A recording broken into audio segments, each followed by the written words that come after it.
He was a name whispered in hushed tones, a specter haunting the darkest corners of America. Israel Keyes was not just a serial killer, he was the embodiment of calculated evil, a predator who moved through life cloaked in normalcy. Unlike many of his depraved brethren, Keyes reveled in the absence of a signature. He was a chameleon, shifting his methods with each kill, leaving investigators grasping at shadows. Keyes meticulously crafted his persona, constructing a facade of normalcy so convincing that it would take years for the truth to unravel. He was a construction worker, a family man, a face lost in the crowd, but behind the mask of ordinariness lurked a predator of unparalleled cunning, a master manipulator who turned the mundane into the macabre. His crimes spanned a continent, leaving a trail of shattered lives and unanswered questions. He toyed with authorities, relishing the fear he instilled with each carefully planned attack. Keyes was a nightmare made flesh, a chilling reminder that the most terrifying monsters often wear the most ordinary faces. And the most terrifying aspect of all, we may never know the true extent of his crimes. The seeds of darkness often find fertile ground in the shadows of a troubled childhood. In the case of Israel Keyes, these seeds were planted early and nurtured by an environment that was both isolating and oppressive. His story is a chilling reminder of how a toxic upbringing can shape a person's destiny in the most horrifying ways. For Israel Keyes, those shadows stretched long and deep, shrouding his formative years in a veil of isolation and despair. The rural home where he grew up was not just physically isolated but emotionally barren, a place where the seeds of his dark future were sown. Born into a deeply religious family on the fringes of society, Keyes grew up estranged from the normalcy most children take for granted. His family adhered to extremist beliefs that further alienated them from the outside world, creating an insular environment where young Israel had little exposure to anything beyond their rigid doctrines. His family, steeped in extremist beliefs, lived a life of seclusion, rejecting the modern world and its temptations. This isolation was not just physical but also ideological, as they shunned any influence that did not align with their narrow worldview. This created a breeding ground for the dark thoughts that would later consume Keyes. Young Israel, starved for connection and starved for something he couldn't name, found solace in the company of violence. The lack of emotional support and the oppressive atmosphere at home left him searching for an outlet, and unfortunately he found it in the most disturbing of ways. Animals became his first victims, their silent suffering a testament to the darkness festering within. This early cruelty was a clear warning sign, a red flag that something was deeply wrong. Yet, in the isolation of his upbringing, these signs went unnoticed, or worse, were ignored. As Keyes grew older, his fascination with death morphed into something more sinister. The violent tendencies that began with animals soon escalated, as his mind became a dark playground for increasingly twisted fantasies. These were not just idle thoughts but detailed plans that he would later act upon. He began to fantasize about inflicting pain on humans, his mind conjuring up scenarios of control and domination. These fantasies were fueled by the isolation and the extremist beliefs that had been ingrained in him from a young age. They provided a twisted sense of purpose and power that he craved. These dark fantasies, fueled by isolation and a warped sense of reality, festered within him, slowly twisting him into the monster he would become. The lack of any positive influence or intervention allowed these thoughts to grow unchecked, turning his mind into a breeding ground for evil. The warning signs were there, whispers of the depravity to come.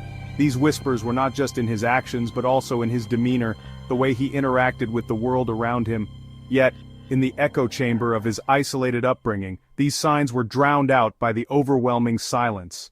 But in the isolation of his upbringing, those whispers went unheard, lost in the echo chamber of extremism and neglect. The environment that should have nurtured him instead became a crucible for his darkest impulses, shaping him into the person he would become. The monster was growing stronger, and soon, the shadows would no longer contain him. The isolation and neglect that had defined his early years had done their work, and the world would soon come to know the true extent of the darkness that had been festering within him all along. The United States Army, a crucible where ordinary men and women are forged into weapons of war. It is a place where discipline, strategy, and the art of combat are drilled into recruits, transforming them into soldiers capable of facing the harshest realities of battle. For many, it is a path to honor and service, a way to protect and defend their nation. But for some, the skills learned in the military can be twisted into something far more sinister. For Israel Keyes, it was an opportunity to hone his already present darkness, to refine his capacity for violence into a lethal art form. The structure and rigor of military life provided him with the perfect environment to cultivate his malevolent tendencies. The Army's training programs, designed to create disciplined and efficient soldiers, inadvertently became the breeding ground for his dark ambitions. He enlisted in 1998, his young mind already a breeding ground for sinister desires. The induction ceremony marked the beginning of a transformation, one that would see him evolve from a troubled youth into a calculated predator. The camaraderie and brotherhood of the military masked the internal storm brewing within him, a storm that would eventually unleash itself upon the world.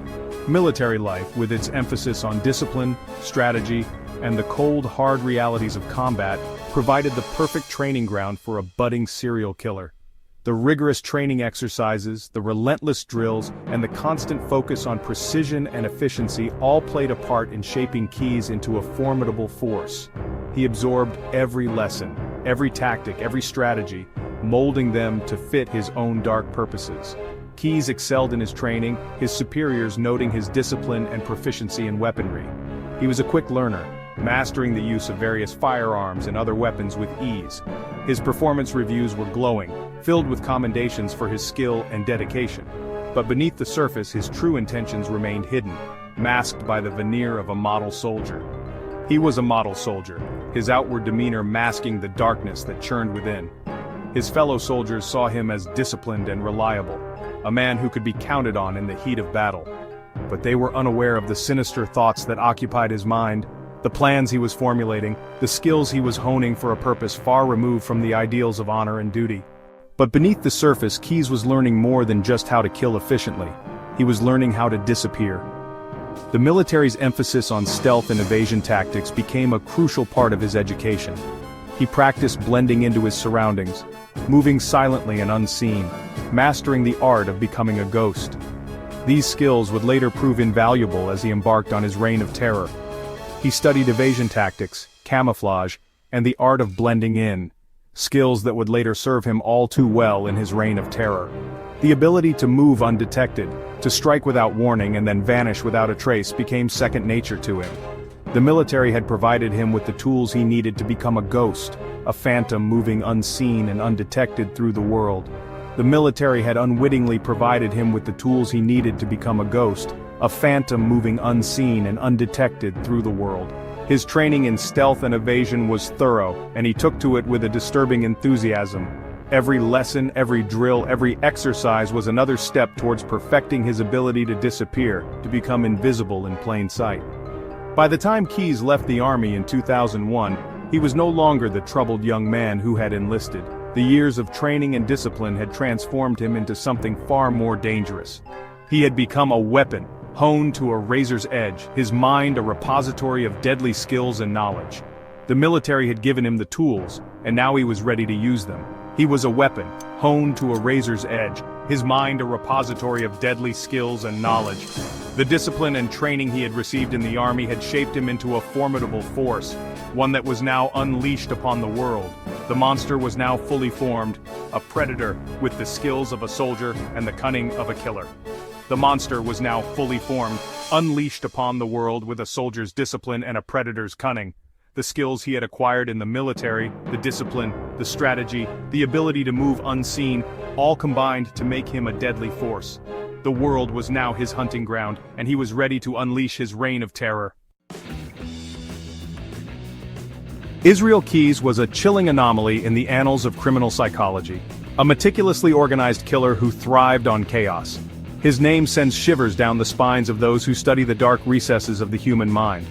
Unlike many serial killers who follow a discernible pattern, Keyes was a master of unpredictability. He was a ghost, a phantom who moved through the shadows, leaving behind a trail of terror and confusion. His methods were as enigmatic as they were horrifying, making him one of the most perplexing figures in the history of crime. He meticulously planned his crimes, but his methods were a study in calculated randomness, designed to confound even the most seasoned investigators. Keyes would spend months, sometimes even years, preparing for a single act of violence. He would bury kill kits containing weapons, money, and other tools in various locations across the country, ensuring he was always ready to strike. This level of preparation was unprecedented, and it allowed him to operate with a terrifying level of efficiency. Keyes meticulously avoided establishing a pattern. He understood that predictability was the enemy of the serial killer. By varying his methods, locations, and victims, he made it nearly impossible for law enforcement to connect his crimes. This deliberate randomness was his greatest weapon, and he wielded it with deadly precision. He would travel vast distances, crossing state lines with ease, to select his victims. Keyes was a nomad, constantly on the move, never staying in one place long enough to raise suspicion. He would drive for hours, sometimes days, to find the perfect target.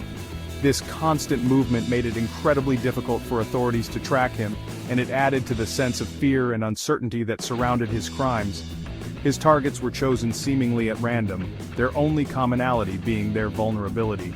Keyes had no specific type. He would prey on anyone who crossed his path at the wrong time. This lack of a clear victim profile made it even harder for investigators to predict his next move. He was an equal opportunity predator, and his victims ranged from young to old, male to female, making everyone a potential target. He would stalk them for weeks, learning their routines, exploiting their weaknesses, before finally making his move. Keyes was patient, methodical, and relentless. He would watch his victims from afar, studying their habits, their schedules, and their vulnerabilities. This meticulous surveillance allowed him to strike with devastating effectiveness, catching his victims completely off guard. His crimes were as varied as his victims. From abductions to home invasions, from strangulation to shooting, Keyes employed a wide range of methods to carry out his horrific acts. This variety further complicated the efforts of law enforcement, as there were no consistent patterns to follow. Each crime was a unique event, a standalone tragedy that left investigators grasping at straws. He was a master of disguise, able to blend into any environment and assume any persona. Keyes could be anyone, anywhere.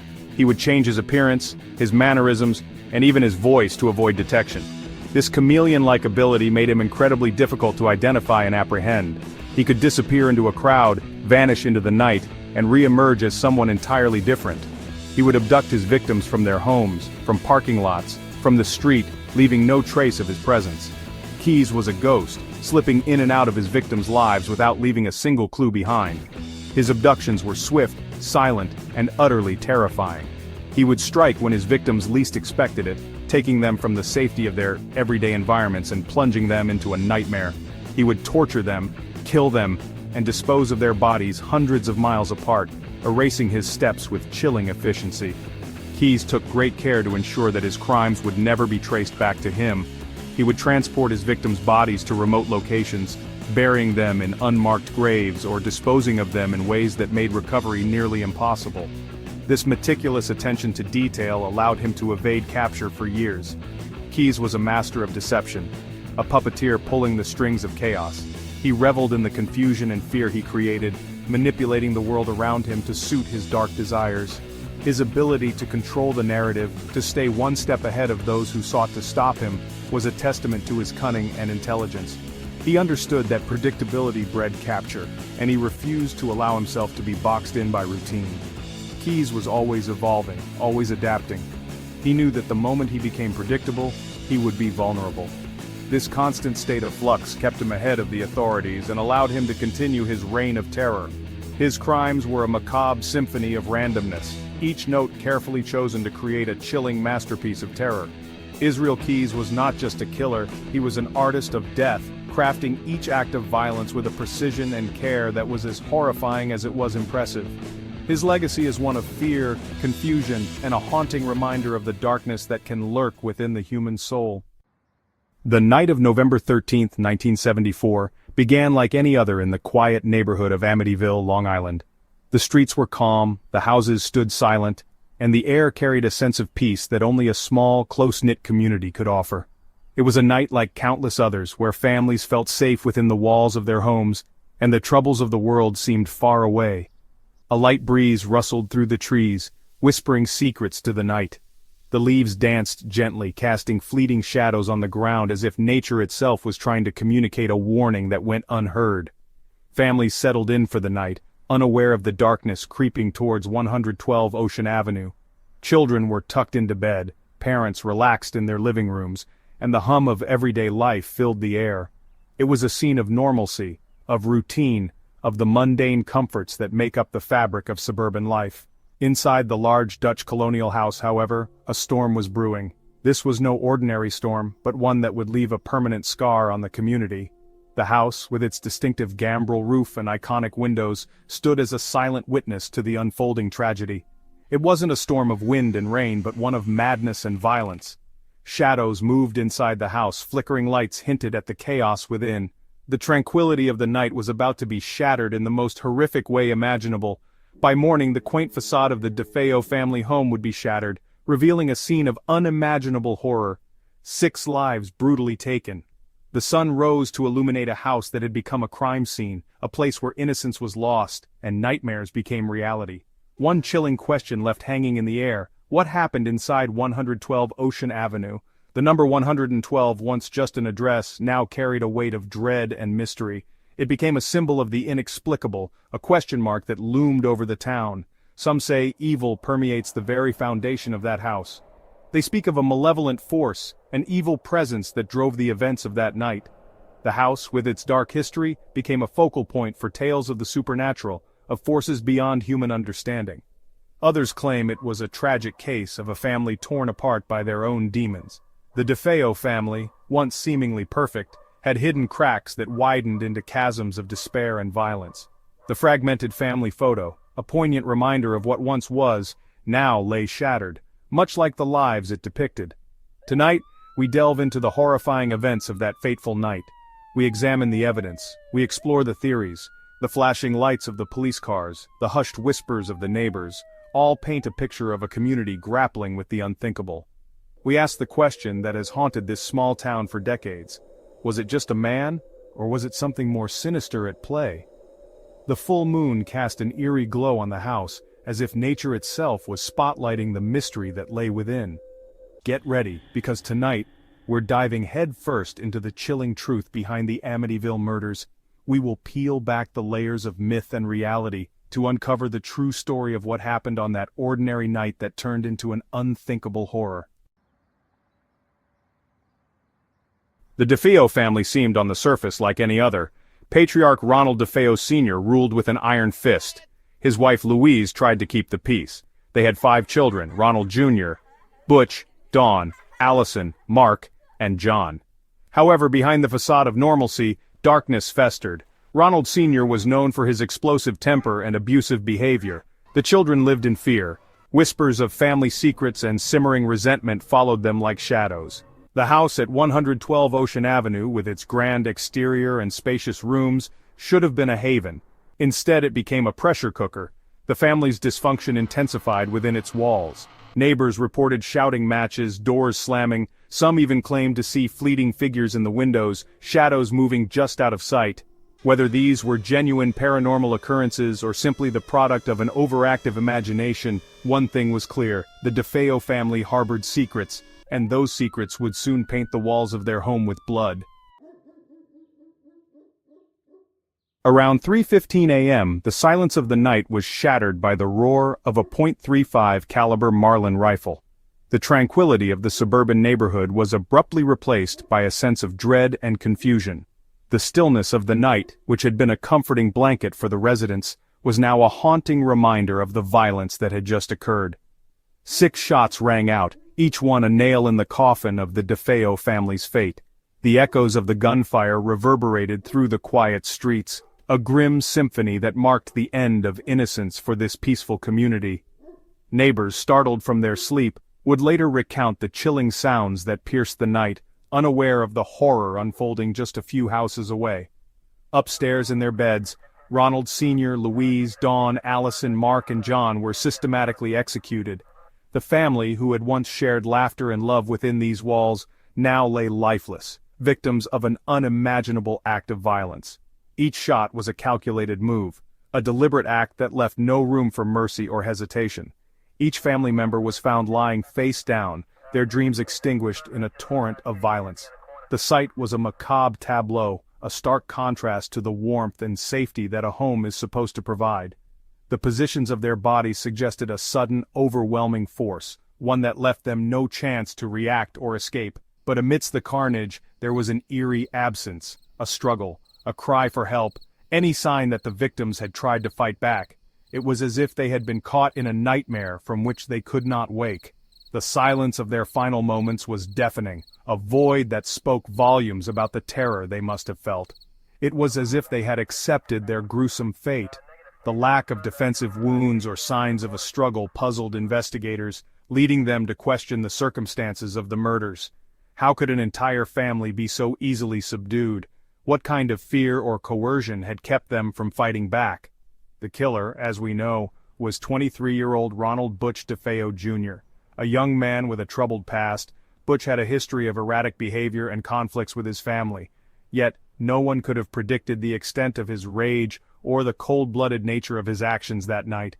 He would later claim that voices, demonic whispers urging him on, had driven him to commit the horrific act. These alleged voices, he said, had tormented him, pushing him to the brink of sanity. Whether these claims were a desperate attempt to explain the inexplicable or a genuine glimpse into his disturbed mind, they added a chilling layer to an already horrifying story. But the calculated precision of the murders, the lack of any struggle, painted a different picture. It suggested a level of premeditation and control that was at odds with the idea of a man driven to madness by unseen forces.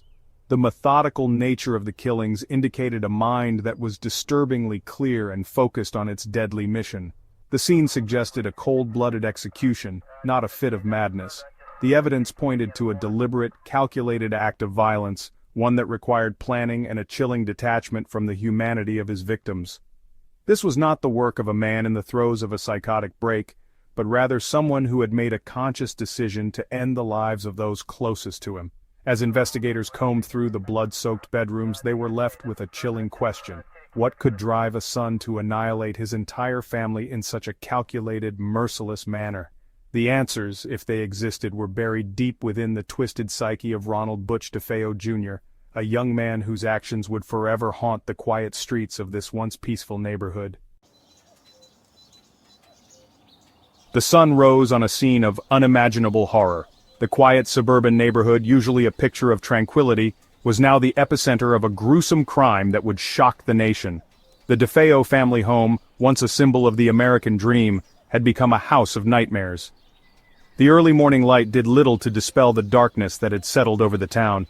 Butch DeFeo Jr., seemingly unfazed by the carnage he had orchestrated, went about his day with a chilling normalcy. His demeanor was disturbingly calm, as if the events of the previous night had no bearing on his conscience. He walked through the suburban streets, his expression blank, his mind seemingly elsewhere. To the casual observer, he was just another young man starting his day. He clocked in for work, acted surprised by the news of his family's demise, and even joined the throng of onlookers gathering at the crime scene. His performance was almost theatrical, a macabre play where he was both the actor and the audience. He mingled with the crowd, his face a mask of feigned shock and sorrow. But beneath the surface, a different story was unfolding. His performance, however, was unconvincing. Those who knew him sensed something was off. His reactions were too calculated, his emotions too rehearsed. The unease in his eyes betrayed the facade he was trying so hard to maintain. It was as if he was playing a role he hadn't fully prepared for, and the cracks were beginning to show. His stories were inconsistent, riddled with holes and contradictions. Each time he recounted the events, the details changed. One moment he was a helpless witness, the next a reluctant participant. The authorities, trained to detect deception, quickly picked up on the discrepancies. His narrative was like a poorly woven tapestry, threads of truth and lies tangled together in a confusing mess. The police, their suspicions piqued by his erratic behavior, began to suspect that Butch knew more than he was letting on. They observed him closely, noting every nervous twitch, every hesitant pause. The more he spoke, the deeper he seemed to dig himself into a hole. His attempts to mislead only served to tighten the net around him. As the day wore on, Butch's facade crumbled. The weight of his lies became too much to bear. His confident exterior gave way to visible distress. He was no longer the composed young man who had started the day. The reality of his actions was beginning to catch up with him, and it showed in every strained expression, every anxious glance. He changed his story multiple times, first claiming to have witnessed the murders, then confessing to killing his father in self-defense before finally admitting to the murders of his entire family.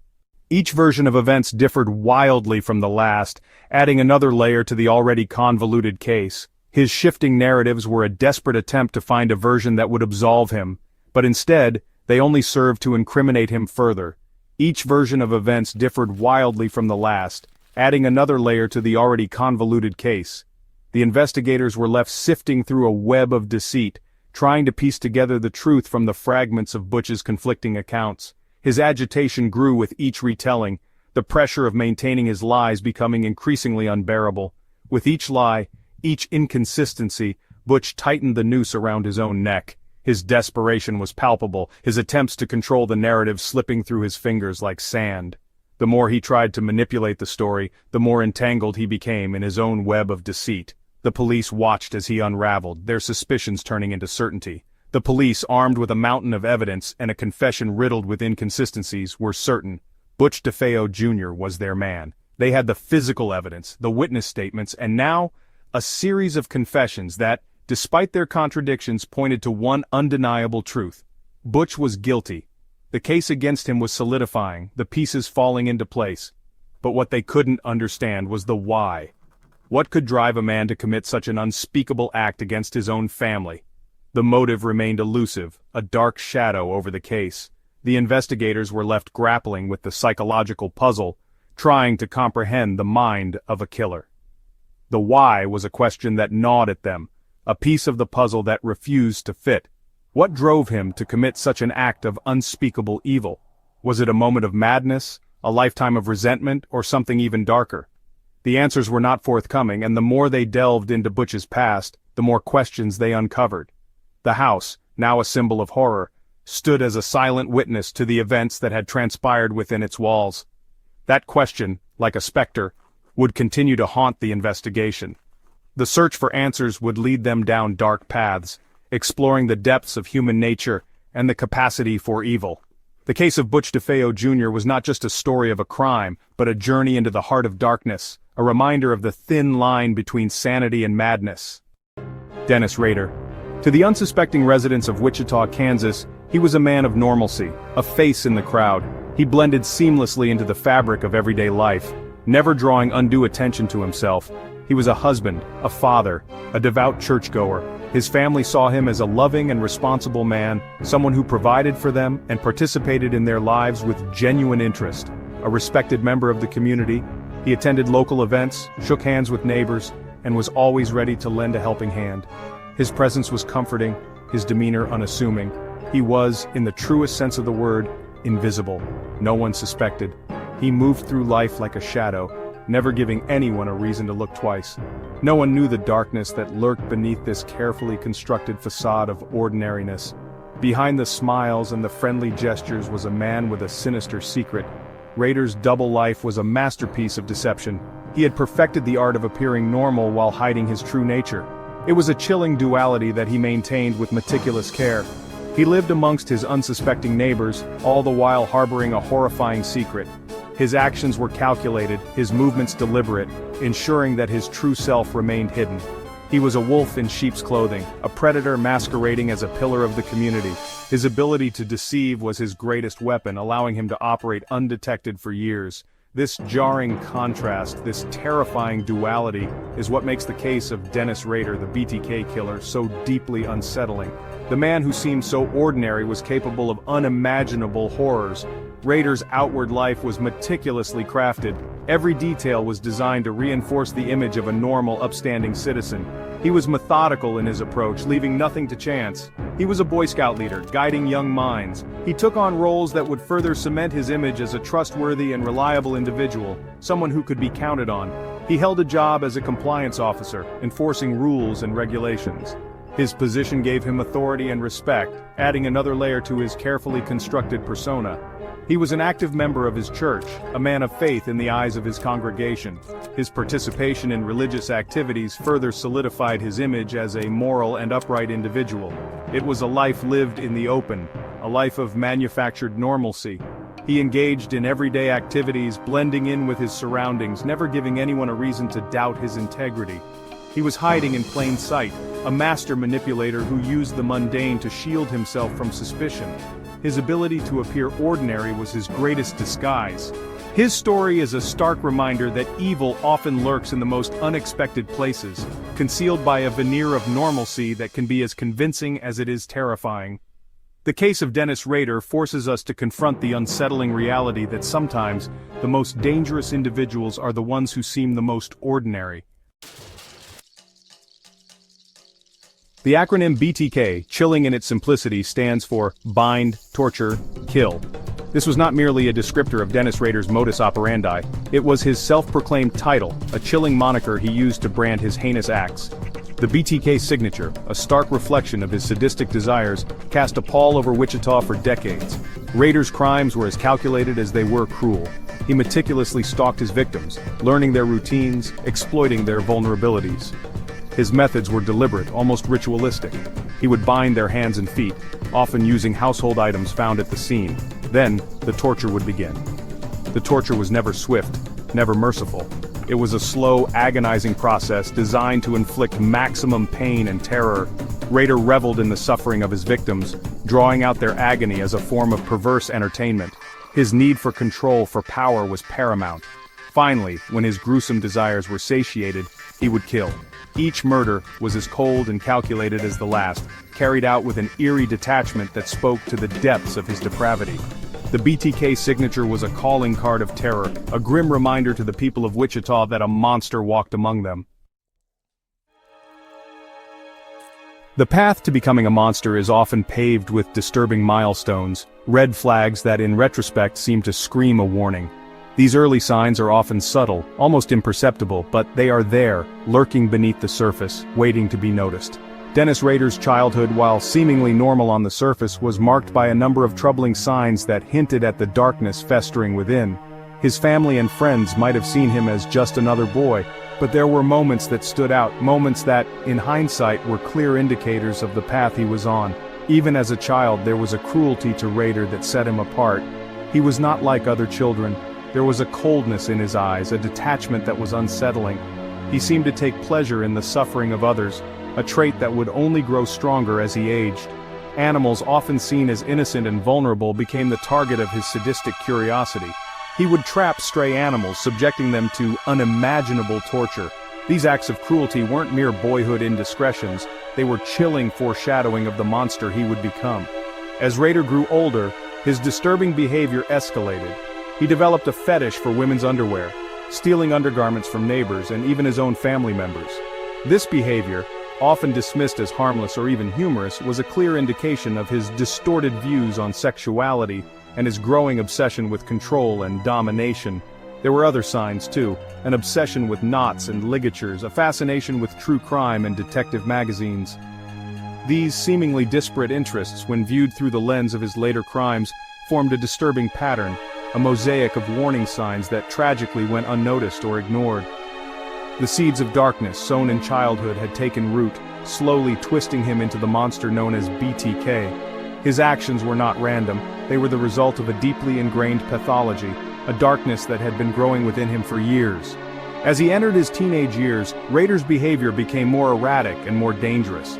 He began to stalk women, watching them from the shadows, fantasizing about the control he could exert over them. His fantasies grew darker, more violent, and he began to plan how he could turn these fantasies into reality. His fetish for women's underwear was not just about the thrill of stealing, it was about power and control. He would wear the stolen garments, imagining himself as his victims, feeling the power he held over them. This behavior was a clear sign of his growing obsession with domination and control. His obsession with knots and ligatures was another troubling sign. He would spend hours practicing different types of knots, perfecting his technique. This was not just a hobby, it was a preparation for the crimes he would later commit. His fascination with true crime and detective magazines was also a clear indicator of his dark interests. He would read about other criminals, learning from their mistakes, planning how he could avoid capture. These interests, when viewed in isolation, might seem harmless, but together they formed a disturbing pattern. They were the building blocks of the monster he would become, the early warning signs that, if noticed, might have prevented the horrors he would later commit. The seeds of darkness sown in childhood had taken root, slowly twisting him into the monster known as BTK. His actions were not random, they were the result of a deeply ingrained pathology, a darkness that had been growing within him for years. These seemingly disparate interests, when viewed through the lens of his later crimes, formed a disturbing pattern, a mosaic of warning signs that tragically, when unnoticed, were ignored. The seeds of darkness sown in childhood had taken root, slowly twisting him into the monster known as BTK. The seeds of darkness, sown in childhood, had taken root, slowly twisting him into the monster known as BTK. The reign of terror inflicted upon Wichita by Dennis Rader, the self-proclaimed BTK, spanned over a decade, leaving a trail of heartbreak and fear in its wake. His moniker, BTK, stood for Bind, Torture, Kill, a chilling summary of his modus operandi. Rader's ability to blend into the community, living a seemingly normal life, only added to the horror. He was a family man, a church leader, and a compliance officer, hiding his monstrous alter ego behind a mask of normalcy. His victims, often chosen at random, were united in their horrifying fate at the hands of a cunning and merciless killer. The randomness of his attacks meant that no one felt safe. People began to take extra precautions, locking their doors and windows, and looking over their shoulders, fearing they might be next. The Otero family, Joseph, Julie, Josephine, and Joseph Jr., became Rader's first victims in 1974. The brutality of their murders was unprecedented in Wichita. Joseph and Julie were found bound and strangled, while their children, Josephine and Joseph Jr., met similarly horrific fates. The community was left in shock, unable to comprehend the savagery of the crime. Their murders, as shocking as they were brutal, sent shockwaves through Wichita. The media coverage was extensive, with headlines screaming the gruesome details, further instilling fear in the hearts of the residents. The police were under immense pressure to catch the perpetrator, but Rader was meticulous, leaving behind little evidence. The meticulous manner in which their lives were taken, the chilling discovery of their bound bodies, marked the beginning of a nightmare for the city.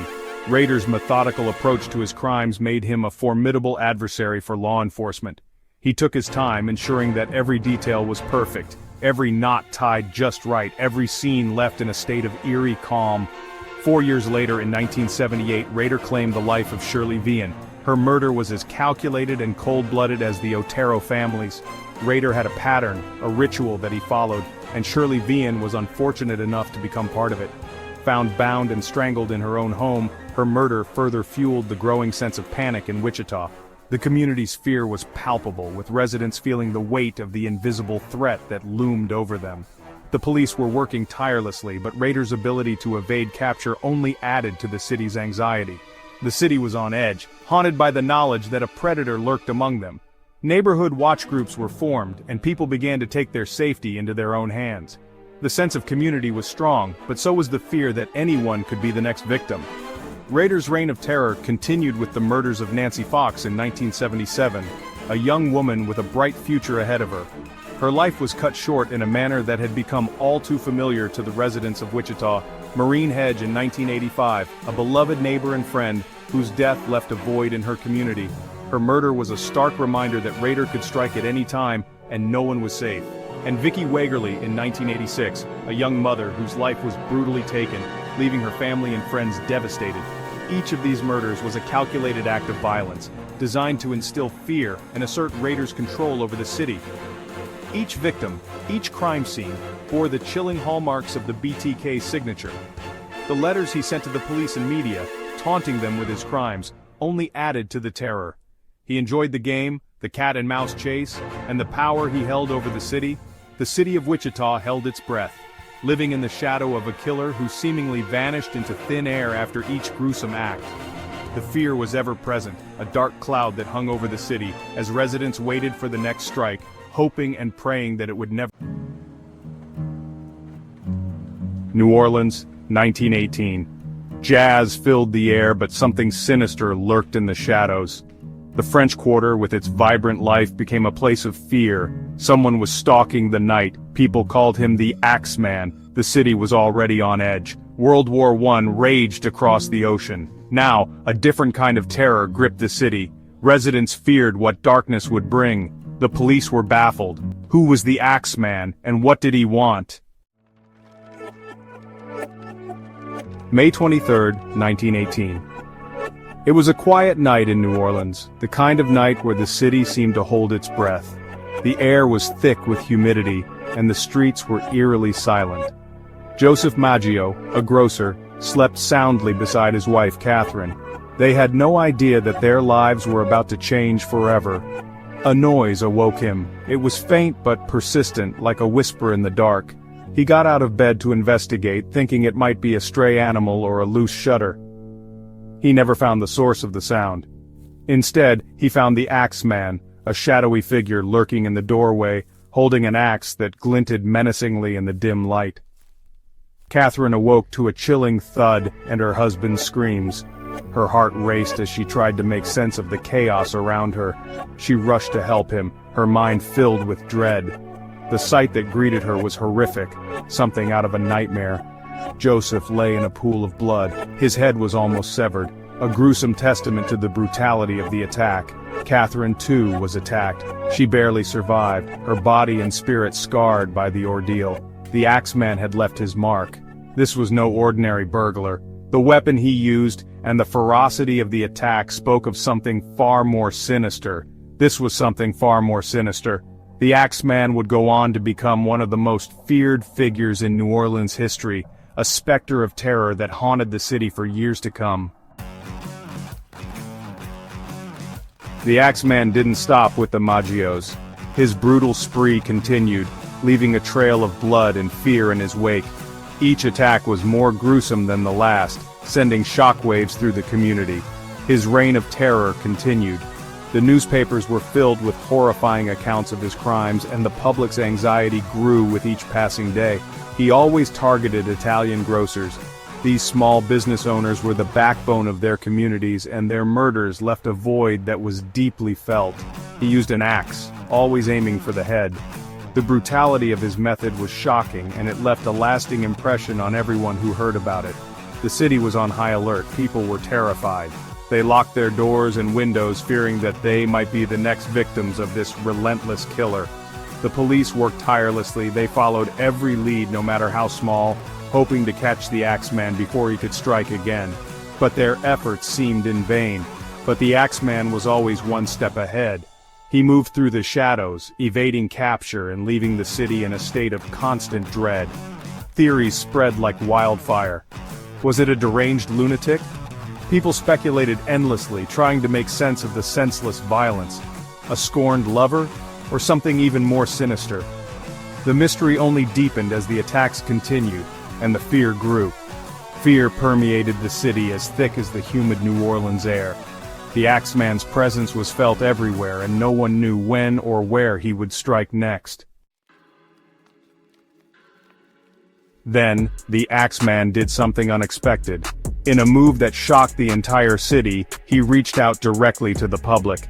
He sent a letter to the newspaper, a chilling message that would be printed for all to see. In this letter, he claimed responsibility for the brutal murders that had terrorized the city.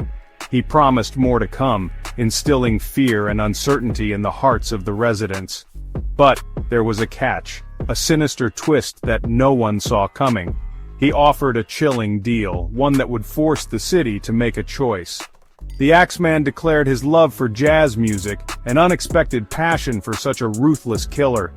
He promised to spare any house where jazz was playing, a bizarre and terrifying ultimatum. On the night of March 19, 1919, every venue in New Orleans was packed with people. Jazz music filled the streets, a desperate plea for mercy from a city gripped by fear. The city held its breath, waiting to see if the Axeman would keep it. Delphi, Indiana. A town where time seemed to drift along the currents of Deer Creek. A place where life unfolded at a gentler pace, cradled by the embrace of the Hoosier heartland. But this serenity hid a darkness, a secret waiting to surface. At the edge of town stood the Monon High Bridge, a sentinel of iron and wood. It was a place of simple beauty, where the whispers of the wind danced through the trees, and the sun painted golden hues across the creek below. For generations, the bridge had been a cherished landmark, a place for quiet contemplation and carefree laughter. But on February 13, 2017, the bridge bore silent witness to an unspeakable horror that would forever stain its weathered planks. Liberty Libby German, 14, was a bright spark, a talented musician with a contagious laugh. Abigail Abby Williams, 13, was known for her kindness and infectious smile. They were the best of friends, two souls who found solace and adventure in each other's company. Life in Delphi revolved around school, family, and the simple pleasures of small-town life. Libby and Abby were inseparable, sharing secrets, dreams, and the unbreakable bond of teenage friendship. They were a familiar sight around Delphi, their laughter echoing through the park, their bikes a blur of color against the backdrop of the Indiana sky. February 13, 2017, dawned bright and crisp, a snow makeup day offering a break from the classroom. Libby's older sister dropped the girls off at the Monon High Bridge trailhead for an afternoon of adventure. 1:35 p.m. The girls, full of life and the spirit of exploration, disappeared into the woods, their laughter swallowed by the vast expanse of the Indiana wilderness. It was the last time they were seen alive. 2:07 p.m. A chilling clue emerged from the digital ether. A Snapchat image sent from Libby's phone captured Abby walking tentatively across the Monon High Bridge. The image, seemingly innocuous, would later become a haunting piece of evidence. 5:30 p.m. As dusk settled over Delphi, casting long shadows across the land, a chilling realization gripped the community. Libby and Abby were missing. The disappearance of Libby and Abby sent shockwaves through the close-knit community of Delphi. The unthinkable had happened. Their faces, frozen in time on missing person posters, became a haunting symbol of innocence lost. The search was immediate and relentless. Hundreds of volunteers, their faces etched with worry and determination, combed through the woods, their desperate calls echoing through the trees. First responders, their faces grim, worked tirelessly, following every lead, chasing every shadow. But as hours turned into an agonizing night, a sense of dread began to creep in. The following day, Valentine's Day, brought with it a discovery that shattered the town's innocence. Less than a mile from the Monon High Bridge, in a rugged patch of terrain only accessible by foot, a search party stumbled upon the unthinkable. The bodies of Libby and Abby, their young lives cut tragically short. The idyllic landscape of Delphi was now a crime scene, the tranquility shattered by the weight of the tragedy. The investigation intensified, a desperate race against time to find the person responsible for this heinous act. Among Libby's belongings, investigators discovered a crucial piece of evidence: her mobile phone. It contained a haunting video, a chilling glimpse into the girl's final moments. The video showed a grainy figure, a man dressed in jeans and a blue jacket, walking towards them on the bridge. His voice, a raspy whisper, sent chills down the spines of investigators as he uttered the words, "Guys, down the hill." The video and audio from Libby's phone became the focal point of the investigation. The grainy image of the man on the bridge, his face obscured by shadow, became seared into the public's consciousness. He became known as the Bridge Guy, a phantom haunting the dreams of a community desperate for answers. 2 distinct police sketches were released, each offering a slightly different interpretation of the man's features. Tips poured in, each one meticulously investigated, but the case remained unsolved. Years passed, seasons changed, but the memory of Libby and Abby and the mystery of their killer lingered like a ghost in the Indiana air. October 2022, a name surfaced from the sea of frustration and despair: Richard Allen, a familiar face in Delphi, someone who had blended into the fabric of the town. He had even been interviewed by investigators in the early days of the investigation, but was not initially considered a primary suspect. The arrest sent shockwaves through the community, a mix of relief and disbelief. Could this unassuming man, a neighbor, a fellow resident of their quiet town, be the monster they had been searching for all these years? As details of the investigation unfurled, a more disturbing picture began to emerge. Allegations of a possible larger network, whispers of ritualistic elements, and claims of multiple suspects added another layer of complexity to an already perplexing case. The long-awaited trial of Richard Allen began in October 2022. The eyes of the nation turned to a small courtroom in Allen County, where the fate of a community's quest for justice hung in the balance. The trial was moved to Carroll County, and the prosecution presented its case, relying heavily on the video and audio evidence from Libby's phone. The defense, however, argued that the evidence was circumstantial, and that the investigation had been flawed from the beginning. As the trial progressed, more questions than answers seemed to arise. Why were Libby and Abby targeted? What was the motive behind their murders? Were there other individuals involved? The Delphi murders serve as a stark reminder that darkness can lurk in the most unexpected of places, shattering the tranquility of small-town life. The quest for justice for Libby and Abby continues, a testament to the resilience of a community determined to honor their memory. The case remains shrouded in mystery, a haunting reminder of the fragility of innocence and the enduring power of hope in the face of tragedy. The bridge to tragedy still stands, a silent sentinel overlooking the creek, forever linked to the memory of two young lives cut short. The air was crisp and cool, pine trees whispered secrets in the mountain breeze. Keddie Resort, nestled in the Sierra Nevada foothills of California, promised tranquility. But on the night of April 11, 1981, evil descended upon Cabin 28. Peace shattered, replaced by a scene of unimaginable violence. The Sharp family, seeking refuge from city life, had no idea of the horror that awaited. Glenna Sue Sharp, a loving mother of 5, was there with her children. John, 15, playful and full of life. Sheila, 14, on the cusp of womanhood. Tina, just a child at 12, with a bright smile that could light up a room. Joining them were John's friend, 12-year-old Dana Wingate, and Greg, Sue's 15-year-old son from a previous relationship. The children played board games, their laughter echoing through the cabin. Sue chatted with her neighbor, unaware that darkness was closing in. Hours later, their peaceful retreat would transform into a scene of unspeakable horror. The very walls would cry out in silent testimony to the brutality inflicted that night.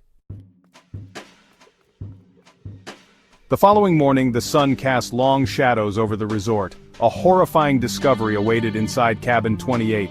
Sue, John, and Dana lay lifeless, bound with electrical wire and medical tape. The murder weapons, a hammer and 2 knives, were left behind, a chilling testament to the killer's rage. Sue had fought bravely, her body bearing the brunt of the attack. John and Dana, bound and defenseless, had met the same gruesome fate. The brutality of the scene sent shockwaves through the small community. Who could commit such a heinous act, and why? Adding to the horror, 12-year-old Tina was missing. Had she been spared, or was she taken by the killer? The question hung heavy in the air, a terrifying mystery that would haunt investigators for years to come. The search for Tina became intertwined with the desperate hunt for the Keddie Cabin murderer. While the exact details of that fateful night remain shrouded in mystery, investigators pieced together a chilling timeline. Sometime after 10 p.m., when Sue last spoke to her neighbor, evil entered Cabin 28. The killer, or killers, subdued Sue, John, and Dana, binding them with meticulous care. The absence of defensive wounds on John and Dana suggests they were overpowered quickly, possibly while sleeping. The sheer brutality inflicted upon Sue, however, indicates a personal vendetta, a rage that knew no bounds. Was she the intended target all along? Amidst the chaos, Tina vanished. Did she witness the murders, her abductor whisking her away to silence her, or was she targeted for a more sinister purpose? The mystery of Tina's disappearance deepened the horror of the Keddie Cabin murders, adding a chilling layer to an already incomprehensible crime. The following morning, Sheila Sharp awoke to a strange silence. The usual sounds of her family were absent. Stepping into the living room, she stumbled upon a scene that would forever scar her young mind. Her mother, brother, and Dana lay dead, their bodies a testament to the horrors that unfolded just hours earlier. Overcome with terror, Sheila fled the cabin, seeking help from a neighbor. The authorities arrived to find a scene of unimaginable brutality. The murder weapons were left behind, as if placed deliberately. A bloody footprint, too small to belong to any of the victims, hinted at the presence of an unknown assailant. The tranquility of Keddie Resort was shattered, replaced by the chilling reality of a triple homicide. Whispers of the murders spread like wildfire, leaving the community reeling in shock and disbelief. Who could commit such a horrific act, and why target the Sharp family? The search for answers had begun, but the path to justice would prove long and arduous. Section 5, a labyrinth of clues. Despite the abundance of physical evidence, the Keddie Cabin murders became a tangled web of dead ends and false leads. Fingerprints were lifted, DNA samples collected, but none matched any known offenders in the system. The bloody footprint, too small to be of any use, remained a haunting reminder of the killer's presence. The murder weapons, a hammer and 2 knives, offered little help. They were common household items, untraceable to any specific owner. Interviews with neighbors and acquaintances yielded no substantial breakthroughs. The killer, it seemed, had vanished into thin air, leaving behind a trail of unanswered questions. Adding to the frustration, the crime scene had been compromised. Due to miscommunication and the chaotic nature of the initial investigation, potential evidence was lost or contaminated. The passage of time further muddied the waters, making it increasingly difficult to separate fact from fiction. Section 6. Shadows of Suspicion. As days turned into weeks and weeks into months, the investigation into the Ketty Cabin murders stalled. The lack of concrete leads fueled speculation, casting a wide net of suspicion over the small community. Among the persons of interest, 2 names emerged from the shadows: Martin Smart and a man known only as Beau Boubaid. Martin Smart, a neighbor with a history of violence and mental instability, had quarreled with Sue Sharp in the days leading up to the murders. He had even made threats against the family, boasting to friends that he would take care of Sue. Adding to the suspicion, Smart vanished from Ketty shortly after the murders, his whereabouts unknown for several years. Beau Boubaid, a mysterious figure with a violent criminal record, had been hired by the resort's owner to do odd jobs. He had been seen near Cabin 28 on the night of the murders and was known to possess a hammer similar to the one used in the killings. However, no concrete evidence linked Boubaid to the crime, and he maintained his innocence until his death in 2001. Section 7. Whispers of Confession. In a chilling twist, years after the murders, a therapist came forward with a startling claim. He alleged that Smart, during a therapy session, confessed to his involvement in the Ketty Cabin murders. According to the therapist, Smart admitted to killing Sue in a fit of rage after an argument. He claimed that Boubaid had assisted him in subduing the other victims and disposing of Tina's body. However, without corroborating evidence, Smart's alleged confession remained inadmissible in court. The therapist's notes, deemed unreliable due to the passage of time and the subjective nature of therapy sessions, were insufficient to secure an arrest warrant. Smart, who had resurfaced in Oregon, denied any involvement in the murders. He died in 2000, taking his secrets, if any, to the grave. Section 8. A Glimmer in the Wilderness. 3 years after the murders, a glimmer of hope emerged from the depths of despair. A skull fragment, later identified as Tina Sharp's, was discovered approximately 100 miles from Ketty. The discovery, while heartbreaking, brought a renewed sense of urgency to the investigation. Could this be the breakthrough they had been waiting for? Despite extensive searches, the rest of Tina's remains were never found. The location of the skull fragment, a remote area frequented by hunters and hikers, offered little in the way of new clues. The mystery of Tina's final moments, and the identity of her abductor, remained unsolved. Section 9. A Haunting Legacy. Over 4 decades have passed since the Ketty Cabin murders, yet the case continues to captivate and confound. The brutality of the crime, the mystery surrounding Tina's disappearance, and the lack of a definitive resolution have left an indelible mark on the small mountain community. The case, though officially cold, remains open, a haunting reminder of the darkness that once descended upon Cabin 28. Will the Ketty Cabin murders ever be solved? Will justice be served for Sue, John, Dana, and Tina? Or will their case remain an unsolved mystery, a chilling tale whispered around campfires and passed down through generations? Only time will tell. But one thing is certain, the memory of that horrific night in 1981 will forever linger in the shadows of the Sierra Nevada, a chilling reminder of the evil that men do. Germany lay in ruins after the First World War. The conflict had left the country devastated, with its cities reduced to rubble and its infrastructure in shambles. The war had not only taken a toll on the physical landscape, but also on the spirit of the German people. The once vibrant and industrious nation found itself grappling with the harsh realities of defeat and destruction. The once proud nation was defeated and humiliated. German soldiers returned home, not as heroes, but as symbols of a lost cause. The civilian population, too, bore the weight of this collective shame. The streets were filled with despondent faces, each one a testament to the deep sense of loss and disillusionment that had gripped the country. The Treaty of Versailles, signed in 1919, imposed harsh penalties on Germany. The terms of the treaty were severe, stripping Germany of its territories, limiting its military capabilities, and demanding exorbitant reparations. The treaty was seen as a diktat, a forced agreement that left Germany with little room for negotiation or reprieve. It blamed Germany for the war and demanded crippling reparations. These reparations were not just financial burdens, they were a constant reminder of Germany's defeat and the humiliation that came with it. The headlines in the newspapers screamed of the heavy toll that the treaty would take on the nation's economy and its future. These reparations crippled the German economy. The financial strain was immense, leading to widespread poverty and hardship. Store shelves were often empty, and basic necessities became luxuries that few could afford. The economic landscape was bleak, with no immediate relief in sight. Millions were unemployed, and inflation spiraled out of control. The job market collapsed, leaving countless individuals without work. Inflation soared to unprecedented levels, rendering the German mark almost worthless. People found themselves in long lines waiting for any opportunity to earn a living, but jobs were scarce. People struggled to afford basic necessities. The cost of living skyrocketed, and families found it increasingly difficult to put food on the table. Bread, a staple of the German diet, became a symbol of the economic struggle, with prices fluctuating wildly and often beyond the reach of ordinary citizens. The social fabric of Germany was also in tatters. Homelessness became rampant, and many lived in dilapidated housing conditions. The sense of community and solidarity that had once defined German society was eroding, replaced by a pervasive sense of despair and hopelessness. Returning soldiers faced unemployment and trauma. These men, who had once fought bravely for their country, now found themselves begging on the streets.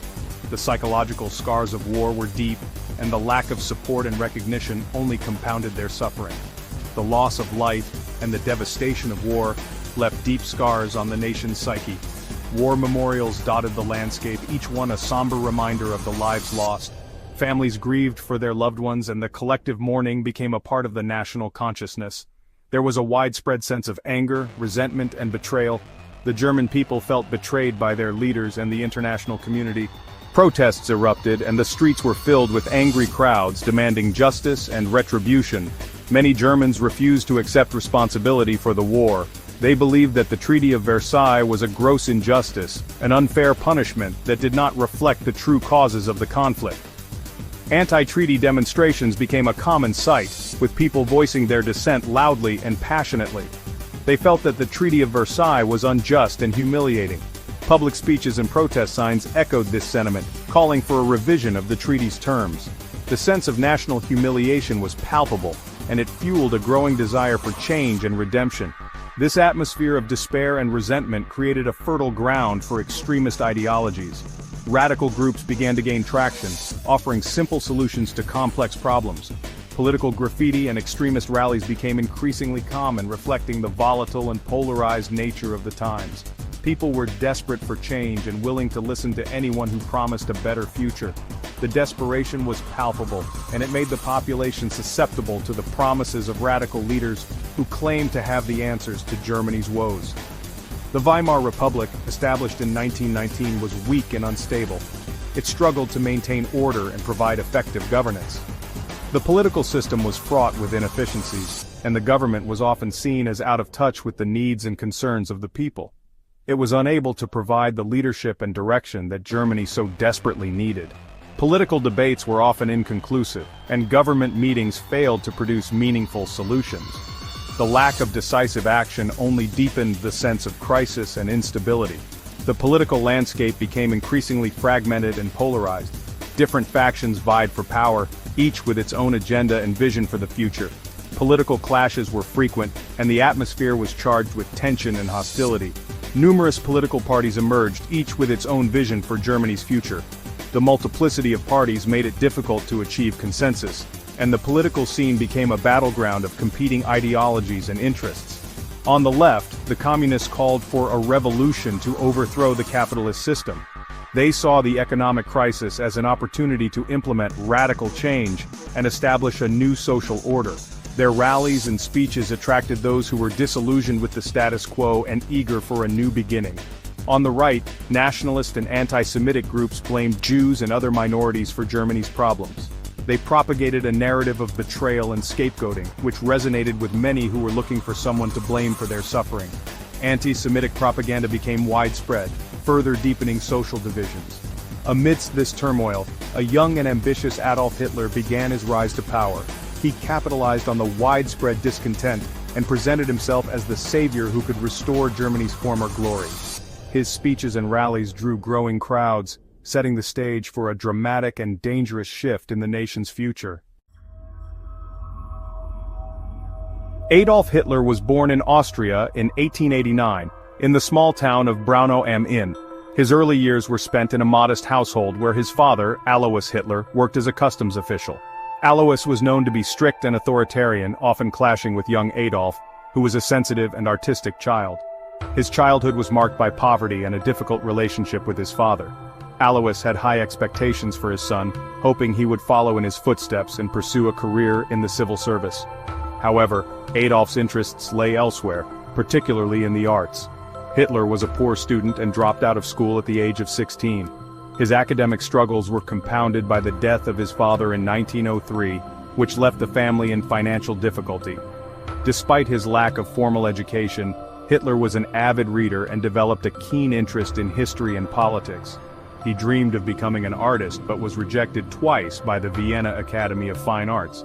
These rejections were a significant blow to his self-esteem and ambitions. He spent the next few years living a bohemian lifestyle in Vienna, painting and selling postcards to make ends meet. Hitler's time in Vienna proved to be a turning point in his life. The city, with its vibrant cultural scene and diverse population, exposed him to new ideas and perspectives. However, it also deepened his sense of alienation and resentment. He lived in poverty and was exposed to the city's underbelly. The harsh realities of life in Vienna, including the widespread poverty and social inequality, left a lasting impression on him. He often stayed in homeless shelters and soup kitchens, where he encountered many other disenfranchised individuals. Vienna was a melting pot of cultures, and Hitler developed a deep hatred for the city's diverse population. He was particularly hostile towards Jews, whom he blamed for many of society's ills. This period marked the beginning of his radicalization and the development of his anti-Semitic views. He was particularly hostile towards Jews, whom he blamed for many of society's ills. His exposure to anti-Semitic literature and propaganda further fueled his prejudices. He began to see Jews as the root cause of all the problems he perceived in society. During his time in Vienna, Hitler became increasingly interested in politics. He attended political meetings and read extensively on the subject. His views were influenced by the nationalist and anti-Semitic ideologies that were prevalent in Vienna at the time. He was drawn to the ideas of nationalism, anti-Semitism, and pan-Germanism. These ideologies resonated with his own beliefs and experiences. He began to see himself as a savior of the German people, destined to lead them to greatness. He read voraciously, devouring pamphlets and books that espoused these views. His reading included works by prominent nationalist and anti-Semitic writers, which further shaped his worldview. He became convinced that he had a mission to rid Germany of its perceived enemies. Hitler's experiences in Vienna shaped his worldview and set him on the path to becoming the leader of the Nazi Party. His time in the city was a formative period that influenced his later actions and beliefs. It was in Vienna that he developed the ideas that would later form the basis of his political ideology. His early life had instilled in him a deep sense of resentment and a desire for power. The combination of personal failures, economic hardship, and exposure to radical ideologies created a potent mix that fueled his ambitions. His failure to achieve his artistic ambitions left him bitter and disillusioned. He redirected his energies towards politics, where he believed he could make a greater impact. His artistic dreams may have been crushed, but they were replaced by a burning desire to reshape society according to his vision. Vienna, with its social and ethnic tensions, provided fertile ground for his prejudices to take root. The city's complex social fabric and the conflicts he witnessed there played a crucial role in the development of his extremist views. These early experiences in Vienna were instrumental in shaping the man who would later become one of history's most infamous figures.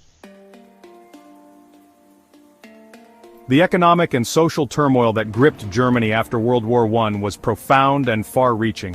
The nation was left in a state of disarray, with its economy shattered and its people struggling to survive. The war had drained Germany of its resources, and the subsequent peace treaty only exacerbated the situation. This created an ideal breeding ground for extremist ideologies like Nazism. The political landscape was chaotic, with numerous factions vying for power and influence. Amidst this chaos, extremist groups found fertile ground to spread their radical ideas. The humiliation of defeat and the harsh conditions imposed by the Treaty of Versailles left many Germans feeling angry and betrayed. The treaty not only stripped Germany of its territories and military power, but also imposed heavy reparations that crippled the economy. They yearned for a return to national glory and sought scapegoats for their misfortunes. Nationalistic fervor grew, and many Germans began to look for someone to blame for their suffering.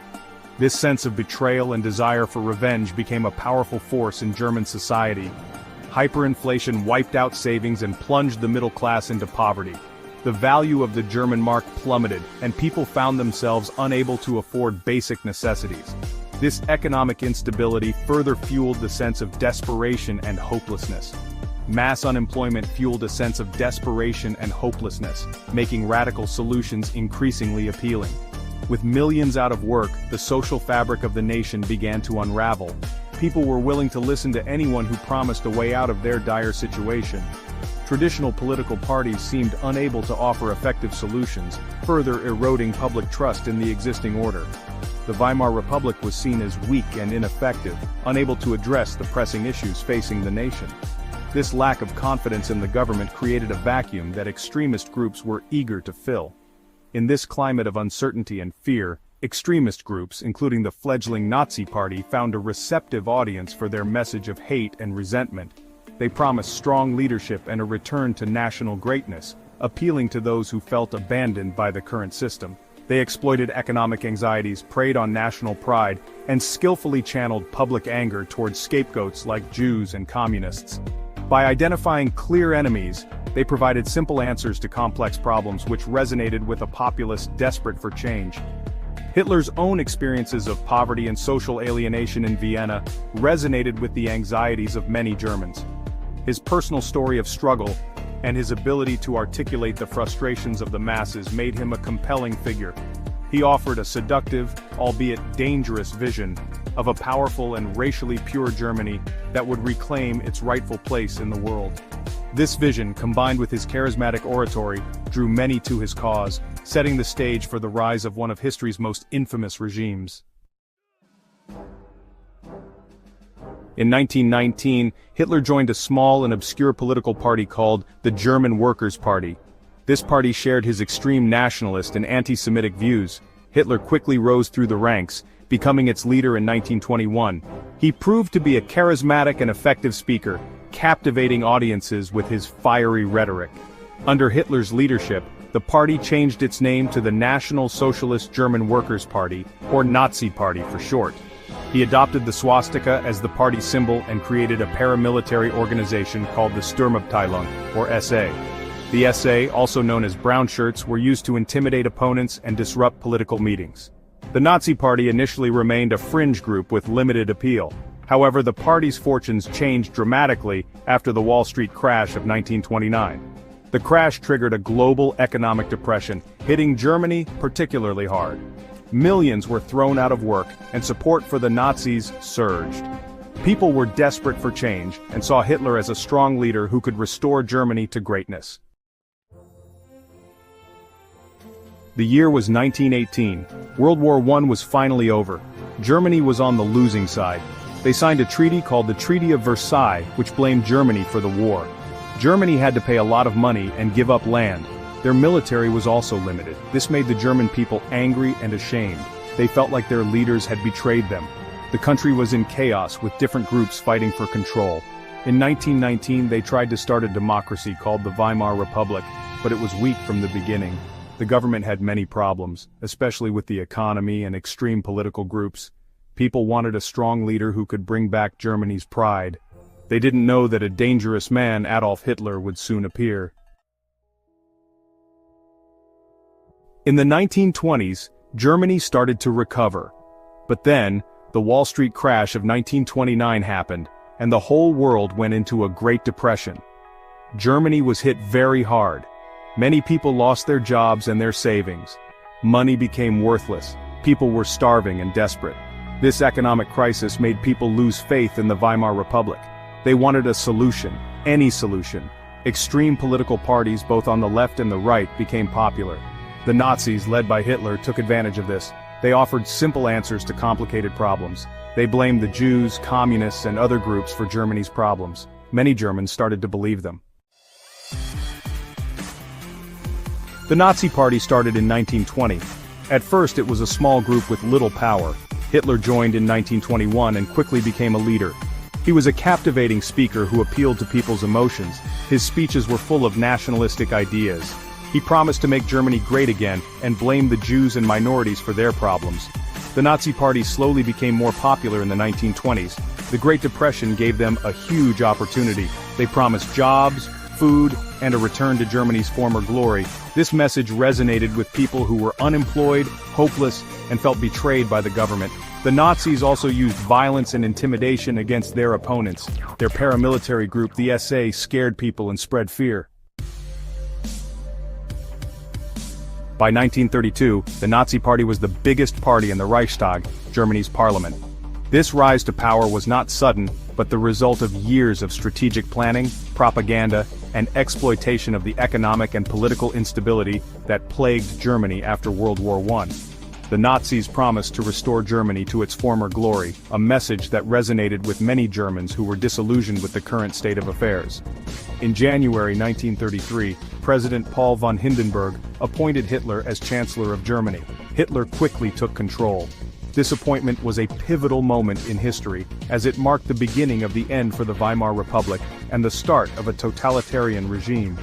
Hitler wasted no time in consolidating his power, using both legal and illegal means to eliminate his political opponents and secure his position.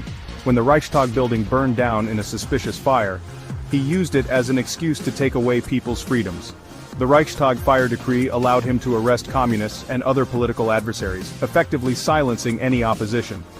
This event was a turning point that enabled Hitler to push through his radical agenda with little resistance. The Enabling Act of 1933 gave Hitler absolute power.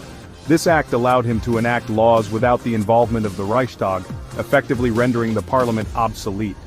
With this newfound authority, Hitler began to reshape Germany according to his vision, dismantling democratic institutions and replacing them with mechanisms of total control. He banned all other political parties and created a totalitarian state. The Nazi regime used propaganda to manipulate public opinion and maintain control over the populace. Political dissent was not tolerated, and those who opposed the regime were swiftly dealt with, often through imprisonment or worse. With no one to oppose him, Hitler was free to do whatever he wanted. He used his charismatic oratory skills to rally the masses, promising a new era of prosperity and national pride. His speeches were designed to evoke strong emotions, often playing on fears and prejudices to unite the German people under his rule. He turned Germany into a one-party state and removed anyone he thought was disloyal from the government, courts, and military. This purge extended to all levels of society, ensuring that only those loyal to Hitler and the Nazi ideology held positions of power. This created an atmosphere of fear and obedience as people were afraid to speak out against the regime. He created concentration camps to imprison his enemies. These camps were initially used to detain political prisoners, but they soon expanded to include Jews, Romani people, and other groups deemed undesirable by the Nazi regime. The conditions in these camps were horrific, and many prisoners did not survive. He started secretly building up the military, breaking the Treaty of Versailles. This rearmament was a clear violation of the treaty, but it went largely unchallenged by other nations at the time. Hitler's military buildup was part of his broader plan to expand German territory and establish a dominant position in Europe. Germany was now under Hitler's control, and the world was on the brink of war. The aggressive policies and actions of the Nazi regime set the stage for the outbreak of World War II, a conflict that would have devastating consequences for millions of people around the globe. Joseph Goebbels was a master of propaganda. He became the Minister of Propaganda and Public Enlightenment in 1933. Goebbels knew how powerful the media could be. He used radio, movies, newspapers, and posters to spread the Nazi message. He controlled everything people saw and heard and censored anything that didn't agree with Nazi beliefs. Goebbels' propaganda was very effective. It portrayed Hitler as a savior who would rescue Germany. It praised the Nazi Party and its ideas and made Jews, communists, and other groups look bad. This created an atmosphere of fear and hatred. Germans were constantly bombarded with Nazi propaganda. They were told that their country was surrounded by enemies, that they were the superior race, and that they had the right to rule over others. The Nazi regime was built on terror and violence. From the very beginning, the Nazis used fear as a tool to control the population and eliminate any form of dissent. Their rise to power was marked by a series of brutal actions aimed at consolidating their grip on Germany. The Gestapo, their secret police, ruthlessly eliminated any opposition. They operated with almost complete autonomy, arresting, torturing, and executing those who were seen as threats to the Nazi ideology. The mere mention of the Gestapo was enough to instill fear in the hearts of the people.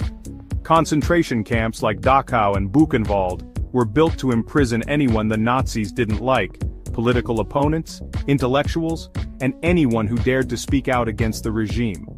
These camps quickly became places of unimaginable suffering and death. Jews, Roma people, and other minorities were targeted with relentless persecution. The Nazis viewed these groups as inferior and sought to eradicate them from society. Homosexuals, people with disabilities, and others who did not fit the Nazi ideal were also persecuted. The regime's goal was to create a pure Aryan race, and anyone who did not conform to this vision was at risk. The Holocaust, the systematic murder of 6 million Jews, was the most horrific result of Nazi ideology. This genocide was meticulously planned and executed with the aim of completely annihilating the Jewish population in Europe. The persecution of Jews started slowly, with discrimination and violence. Anti-Semitic laws were enacted and Jews were increasingly marginalized and dehumanized. Jews lost their citizenship and were banned from certain jobs. They were forced to wear identifying badges and were subjected to constant harassment and violence. People refused to buy from their businesses. Jewish shops were boycotted and their owners were left with no means of livelihood. Then, on Kristallnacht, the night of broken glass in November 1938, Jewish businesses and synagogues were attacked. This pogrom marked a significant escalation in the Nazi campaign against the Jews. Thousands of Jews were arrested and sent to concentration camps. Families were torn apart, and many never saw their loved ones again. The Holocaust was a carefully planned and executed genocide. The Nazis devised the final solution, a plan to exterminate the Jewish people through mass murder. Jews were rounded up and sent to extermination camps like Auschwitz-Birkenau and Treblinka. These camps were designed for efficient mass killing. They were gassed, shot, or worked to death. The scale of the atrocities committed during the Holocaust is almost beyond comprehension, and it remains one of the darkest chapters in human history. Hitler wanted Lebensraum, or living space, for the German people. He believed Germany had the right to take land in the east. He first took over Austria in 1938. Then he demanded the Sudetenland, a part of Czechoslovakia where many Germans lived. The Munich Agreement, signed by Germany, Britain, France, and Italy, gave the Sudetenland to Germany. They hoped this would prevent a war, but it only made Hitler want more. In March 1939, Germany invaded and occupied the rest of Czechoslovakia. Britain and France finally realized that appeasement had failed. They promised to protect Poland. But Hitler, undeterred, made a deal with the Soviet Union in August 1939. Secretly, they agreed to divide Eastern Europe between themselves. On September 1, 1939, Germany invaded Poland, starting World War II. Hitler's rise to power and the horrors of the Holocaust show us the dangers of unchecked hatred, extreme nationalism, and totalitarian regimes. The Nazi ideology, rooted in racism and anti-Semitism, led to the systematic extermination of 6 million Jews and millions of others deemed undesirable. This dark chapter in history serves as a stark reminder of what can happen when humanity loses its moral compass. The world watched in horror as Hitler's war machine plunged Europe into darkness. Cities were reduced to rubble and countless lives were lost in the relentless pursuit of power. The devastation was not limited to the battlefield. Civilians suffered immensely, with families torn apart and entire communities obliterated. It took the combined might of the Allied forces to defeat Nazi Germany, but the cost of victory was immense. Brave soldiers from around the world fought valiantly, facing unimaginable horrors to bring an end to the tyranny. The liberation of concentration camps revealed the full extent of the atrocities committed, shocking the world and solidifying the resolve to ensure such evil would never rise again. Millions were dead, and the world was scarred. The physical and emotional wounds ran deep, with survivors bearing the weight of their experiences for the rest of their lives. The aftermath of the war left a landscape of destruction and a profound sense of loss that would take generations to heal. We must never forget the lessons of this dark time in history. The Nuremberg trials brought some measure of justice, holding key perpetrators accountable for their crimes. Yet the true justice lies in remembrance and education, ensuring that future generations understand the gravity of these events. We must always defend democracy and human rights. The establishment of the United Nations and the Universal Declaration of Human Rights were steps towards a more just and peaceful world. These institutions and documents serve as a foundation for protecting the dignity and rights of all individuals, regardless of their background. We must challenge intolerance and discrimination whenever we see it. Racism, xenophobia, and other forms of bigotry have no place in our society. By standing up against these injustices, we honor the memory of those who suffered and ensure a more inclusive and equitable world for future generations. We must remember the victims of the Holocaust and fight against anti-Semitism and all forms of prejudice. The symbols of this dark period, such as the yellow stars and the gates of Auschwitz, serve as powerful reminders of the consequences of hatred. By keeping their memory alive, we commit to combating prejudice in all its forms. We must learn from the past to build a better future. Education is key to preventing history from repeating itself. By teaching the next generation about the Holocaust and the dangers of hatred, we equip them with the knowledge and empathy needed to create a more compassionate world. The words "never again" must be more than a slogan. They must be a commitment to action, a pledge to uphold the values of justice, equality, and human dignity. Every remembrance ceremony, every memorial event, is a call to renew this commitment. They must be a call to action. We must actively work to prevent the rise of hatred and intolerance in our communities. By engaging in dialogue, supporting human rights initiatives, and standing in solidarity with those who are marginalized, we can make a difference. We must all work together to make sure such atrocities never happen again. It is a collective responsibility that requires vigilance, education, and a commitment to the principles of humanity. Only by uniting in this cause can we hope to build a future free from the shadows of the past. He was known as the Candyman, a seemingly harmless moniker masking a horrifying reality. The nickname Candyman conjures images of sweetness and innocence, but in the case of Dean Corll, it was a grotesque irony. Dean Corll, a man who presented an amiable facade to the world, harbored a sinister secret within. To his neighbors, he was the friendly man who ran a candy factory, always ready with a smile and a kind word. He was a predator hiding in plain sight. His charm and generosity were his weapons, disarming those around him and luring his unsuspecting victims into his web of deceit. The candy he so freely distributed to children in his Houston neighborhood was nothing but a lure, a sugary trap leading to unimaginable horrors. The children, drawn to his seemingly benign offerings, had no idea of the darkness that awaited them. Corll's crimes, a grotesque tapestry of abduction, torture, and murder, would forever stain the city's history.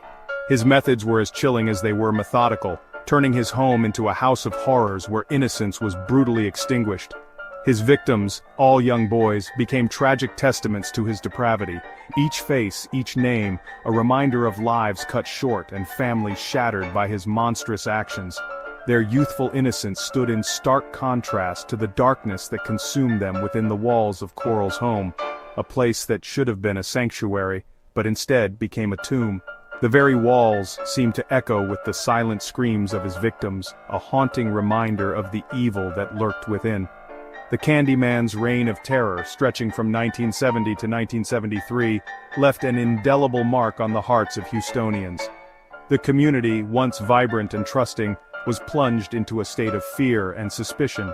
It shattered the illusion of safety and instilled a deep sense of unease that lingered long after the headlines faded. Parents held their children closer, and the once carefree streets became places of caution and vigilance. How could such evil exist, concealed beneath a veneer of normalcy? The question gnawed at the collective consciousness of the city, a chilling reminder that the face of evil often wears a mask of kindness. It was a question that haunted the city, a chilling reminder that monsters often wear the most ordinary of faces. Dean Corll's story is a stark warning of the dangers that can lurk behind the most unassuming exteriors, a dark chapter in history that continues to resonate with a sense of horror and disbelief. Born in Indiana in 1939, Dean Corll's early life seemed typical of the era. He grew up in a small, tight-knit community where everyone knew each other, and the values of hard work and discipline were deeply ingrained. His parents, Mary and Arnold Corll, were strict but loving, ensuring that their children adhered to the societal norms of the time. Dean Corll's early life offered little indication of the monster he would become. In school, he was an average student, neither excelling nor failing. He participated in typical childhood activities, blending in with his peers. Yet beneath this veneer of normalcy, there were subtle signs that all was not well. Raised in a strict household, he was a quiet and withdrawn child. His parents' high expectations and rigid discipline left little room for emotional expression. Dean often retreated into himself, finding solace in solitary activities. This isolation would later become a defining characteristic of his personality. There were signs, whispers of disturbing behavior that occasionally surfaced. Some classmates recalled moments when Dean's actions seemed out of place, even unsettling. However, these incidents were fleeting and easily dismissed by those around him. But they were easily dismissed, overshadowed by his unremarkable demeanor. To the outside world, Dean Corll was just another face in the crowd, a young man with no extraordinary traits or ambitions. This ability to blend in would later become one of his most dangerous attributes. Corll's path took a significant turn when he moved to Houston in the 1960s. The bustling city offered new opportunities and a chance to reinvent himself. It was here that the seeds of his dark future were sown. He found employment at the Houston Post Company, a job that provided stability and a sense of purpose. However, it was not the work itself that would define his time in Houston, but rather the connections he made and the opportunities he seized. A job that placed him in close proximity to children, a fact that would prove tragically fateful. Corll's interactions with the youth of the community began innocently enough, but his intentions soon took a sinister turn, a fact that would prove tragically fateful. It was during this time that he began to hone his manipulative skills, using his position and his unassuming nature to gain the trust of those around him. It was during this time that he began to hone his manipulative skills, using his position and his unassuming nature to gain the trust of those around him. He became adept at presenting a friendly and trustworthy facade, masking his true intentions. Using his position and his unassuming nature to gain the trust of those around him. His ability to blend into the community, to appear as just another friendly face, allowed him to operate undetected for years. The candy factory, where Corll later worked, would become intrinsically linked to his horrific legacy. The factory, a place of sweetness and light, became a symbol of Corll's twisted psyche, a stark reminder that even the most innocuous of settings can harbor unspeakable darkness. It was here that he earned his nickname, the Candyman, a title that would later send chills down the spines of those who learned its true meaning. The factory, with its innocent facade, masked the horrors that Corll would later unleash. A title that would later send chills down the spines of those who learned its true meaning. The nickname, once associated with childhood joy, became synonymous with terror and death. The factory, a place of sweetness and light, became a symbol of Corll's twisted psyche, a stark reminder that even the most innocuous of settings can harbor unspeakable darkness. The juxtaposition of the candy factory's cheerful exterior and the dark deeds that occurred within its walls is a chilling testament to Corll's ability to mask his true nature, a stark reminder that even the most innocuous of settings can harbor unspeakable darkness. The story of Dean Corll serves as a grim reminder that evil can lurk behind the most ordinary of facades, waiting for the right moment to reveal itself. No one commits such heinous acts in complete isolation. Corll, like many predators, sought to create a web of complicity, drawing others into his world of darkness. He found willing participants in two troubled teenagers, David Brooks and Elmer Wayne Henley. Brooks, a quiet and withdrawn boy, was drawn to Corll's attention, seeking acceptance and a sense of belonging. Henley, on the other hand, was more outgoing and charismatic, but he too was vulnerable, craving the approval and validation that Coral so readily offered. Coral masterfully exploited their vulnerabilities, showering them with gifts, money, and a twisted sense of camaraderie.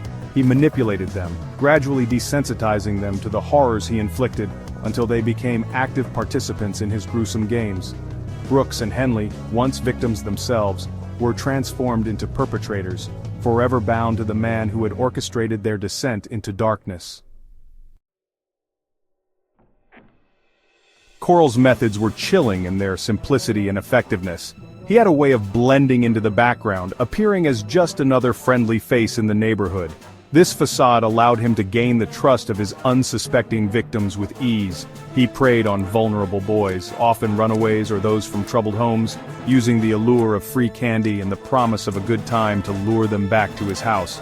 Coral's charm and seemingly harmless demeanor made it easy for him to convince these boys to follow him, believing they were in for a fun adventure. Once there, the boys were trapped, their fates sealed by Coral's sadistic desires. The house, which appeared ordinary from the outside, became a prison of unimaginable horror. The boys, realizing too late the danger they were in, found themselves in a situation from which there was no escape. Inside the house, a nightmare awaited. The basement, cluttered and filled with menacing shadows, was the epicenter of Coral's depravity. It was here that he would unleash his darkest impulses, turning the space into a chamber of horrors. Coral, aided by Brooks and Henley, would subject his victims to unimaginable horrors. These young men who had fallen under Coral's influence became willing participants in his gruesome acts. Together, they would tie up the boys, ensuring there was no chance of escape. Torture, both physical and psychological, became a regular part of his twisted rituals. The boys were subjected to relentless torment, their cries for help echoing in the dark, empty rooms. The psychological trauma inflicted was as severe as the physical pain, leaving the boys in a state of utter despair. The boys were often restrained, abused, and ultimately murdered, their bodies discarded like refuse in various locations around Houston. Coral showed no remorse, treating his victims as mere objects to be used and disposed of. The secluded areas where he buried the bodies became silent witnesses to his heinous crimes. The sheer brutality of Coral's crimes sent shockwaves through the community. As news of the atrocities spread, the community was gripped by fear and disbelief. Candlelight vigils were held, and people gathered to mourn the loss of the young lives taken so senselessly. How could anyone, let alone someone known as the Candyman, commit such acts of depravity? The nickname, once associated with harmless fun, now took on a sinister connotation. The community struggled to reconcile the image of the friendly man who handed out candy with the monster who had committed such unspeakable acts. The question hung heavy in the air, a chilling reminder of the darkness that can lurk beneath the surface of even the most seemingly normal individuals. It served as a stark warning that evil can wear a friendly face, and that vigilance is necessary to protect the vulnerable from those who would do them harm. Brian Thompson was on top of the world, CEO of United Healthcare, a company that had become a household name under his leadership. He was a visionary, a man who could see the future of healthcare and make it a reality. His colleagues admired him, his competitors envied him, and his employees respected him. He was the epitome of success in the corporate world. One of the most powerful men in American healthcare, Thompson had a reputation for being both ruthless and compassionate.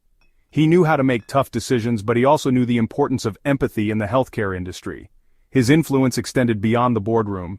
He was a key player in shaping healthcare policies and reforms. He had it all: money, power, influence. His lifestyle was the stuff of dreams: luxury cars, sprawling estates, and vacations in the most exotic locations. Yet, despite his immense wealth, he remained grounded, often seen engaging in philanthropic activities and giving back to the community.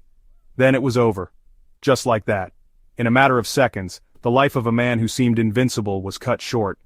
The news of his sudden demise sent shockwaves through the corporate world and beyond. Thompson was attending an industry conference in New York City, a routine event for someone of his stature. It was a gathering of the brightest minds in healthcare, a place where ideas were exchanged and future collaborations were born. He was walking out of the hotel, December 4th, 2024. The air was crisp, the city bustling with its usual energy. Little did anyone know that this day would mark a tragic turn in corporate history, a date that would forever be etched in the annals of corporate America. It was a day that started like any other, but ended in a way that no one could have predicted. A lone gunman emerged from the crowd, shots rang out, Thompson was dead. The scene was chaotic, with people running in all directions trying to make sense of the horror that had just unfolded. The world watched in shock. News channels around the globe broadcasted the tragic event, and social media was flooded with messages of disbelief and sorrow. How could this happen to someone so influential, so protected? How could this happen, in broad daylight, to someone like Brian Thompson? The questions were endless, and the answers seemed elusive. The incident left a void in the corporate world, a sense of vulnerability that was hard to shake off. The answer, as we would soon discover, lay in the hands of a young man named Luigi Mangione, a name that would soon become infamous, a name that would be associated with one of the most shocking events in corporate history. The investigation that followed would reveal a web of intrigue, motives, and secrets that no one could have anticipated. It was a scene straight out of a Hollywood thriller, the kind of moment that makes your heart race and your palms sweat. The tension in the air was palpable, as if the city itself was holding its breath. Crowds bustling on the streets of Manhattan, unaware of the impending chaos. People going about their daily lives, completely oblivious to the dark turn the day was about to take. Thompson, surrounded by aides, stepped out of the hotel. He was a man of power, a figure who commanded respect and attention wherever he went. His presence was imposing, and his entourage only added to his aura of authority. He was heading towards a waiting car, a sleek black vehicle that screamed importance. The car was a symbol of his status, a mobile fortress that separated him from the common man. A nondescript young man in a gray hoodie slipped through the cracks. He was invisible in the sea of faces, just another person in the crowd. But his eyes were focused, his movements deliberate. He moved with a purpose, each step calculated. He knew exactly where he was going and what he had to do. There was no hesitation, no second guessing. He reached into his pocket, pulled out a gun. 3 shots rang out, each one echoing through the concrete canyons of the city. The sound was deafening, a stark contrast to the usual hum of urban life. Thompson crumpled to the ground. Panic ensued. Screams filled the air, a chorus of fear and confusion. People scattered, running in every direction, desperate to escape the sudden violence. The gunman melted into the chaos, disappearing as quickly as he had appeared. He was a ghost, vanishing into the crowd, leaving behind only questions and terror. The assassination sent shockwaves through the nation. News outlets scrambled to cover the story, headlines blaring the tragic news. People were in shock, unable to comprehend the magnitude of what had just happened. Who was this young man? The question was on everyone's lips. He was a mystery, an enigma that needed to be solved. His identity was the key to understanding the motive behind the assassination. And why would he target Brian Thompson, the seemingly untouchable titan of the healthcare industry? Thompson was a man who had built an empire, a figure who seemed invincible. His death was a blow to the very heart of the industry. The answer would soon surface, exposing the deep-seated anger and resentment simmering beneath the surface of American society. It was a story of power, corruption, and the lengths to which people would go to make their voices heard.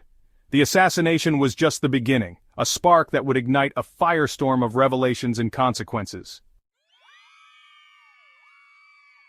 Luigi Mangione, a name that would soon be plastered across every news channel in the country. He was 26 years old, a brilliant mind, a graduate of the prestigious University of Pennsylvania. He came from a good family. What drove him to murder?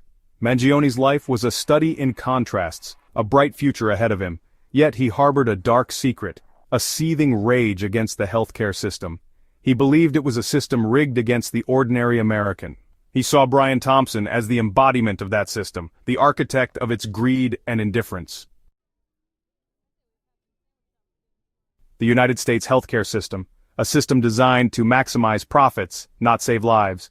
A system where people go bankrupt to afford life-saving treatments. A system where insurance companies dictate who gets care and who doesn't. Mangione saw this firsthand. His own family had been victims of this broken system, denied claims, exorbitant costs, the despair of facing a medical emergency without the safety net of affordable health care. This experience ignited a fire in him, a fire that would eventually consume him. Section 5. The Law's Verdict and a Divided Public. The manhunt for Luigi Mangione was swift and decisive. Authorities launched an extensive search operation, deploying officers across multiple districts. The urgency was palpable, as the community reeled from the shock of the incident. He was apprehended within 24 hours of the shooting. The rapid response showcased the efficiency of law enforcement, but it also raised questions about the underlying issues that led to such a drastic act. A 9mm handgun was recovered at the scene. This piece of evidence was crucial in piecing together the events that transpired. The crime scene was meticulously examined, with every detail documented to build a strong case against Mangione. His manifesto, a scathing indictment of the healthcare system, was found in his apartment. The document outlined his grievances and provided insight into his motivations. It painted a picture of a man pushed to the edge by systemic failures. The trial was, well, a media circus. Reporters flocked to the courthouse, eager to capture every moment. The case drew national attention with live broadcasts and constant updates. The public was glued to their screens, forming opinions based on the sensational coverage. Mangione became a symbol of resistance for some, a cold-blooded killer for others. The nation was divided, with heated debates erupting in communities and online forums. Some saw him as a martyr fighting against an unjust system, while others viewed his actions as inexcusable. The jury found him guilty on all counts. The deliberation was thorough, considering the weight of the evidence presented. The verdict was a culmination of weeks of testimony, expert opinions, and emotional appeals from both sides. He was sentenced to life in prison without the possibility of parole.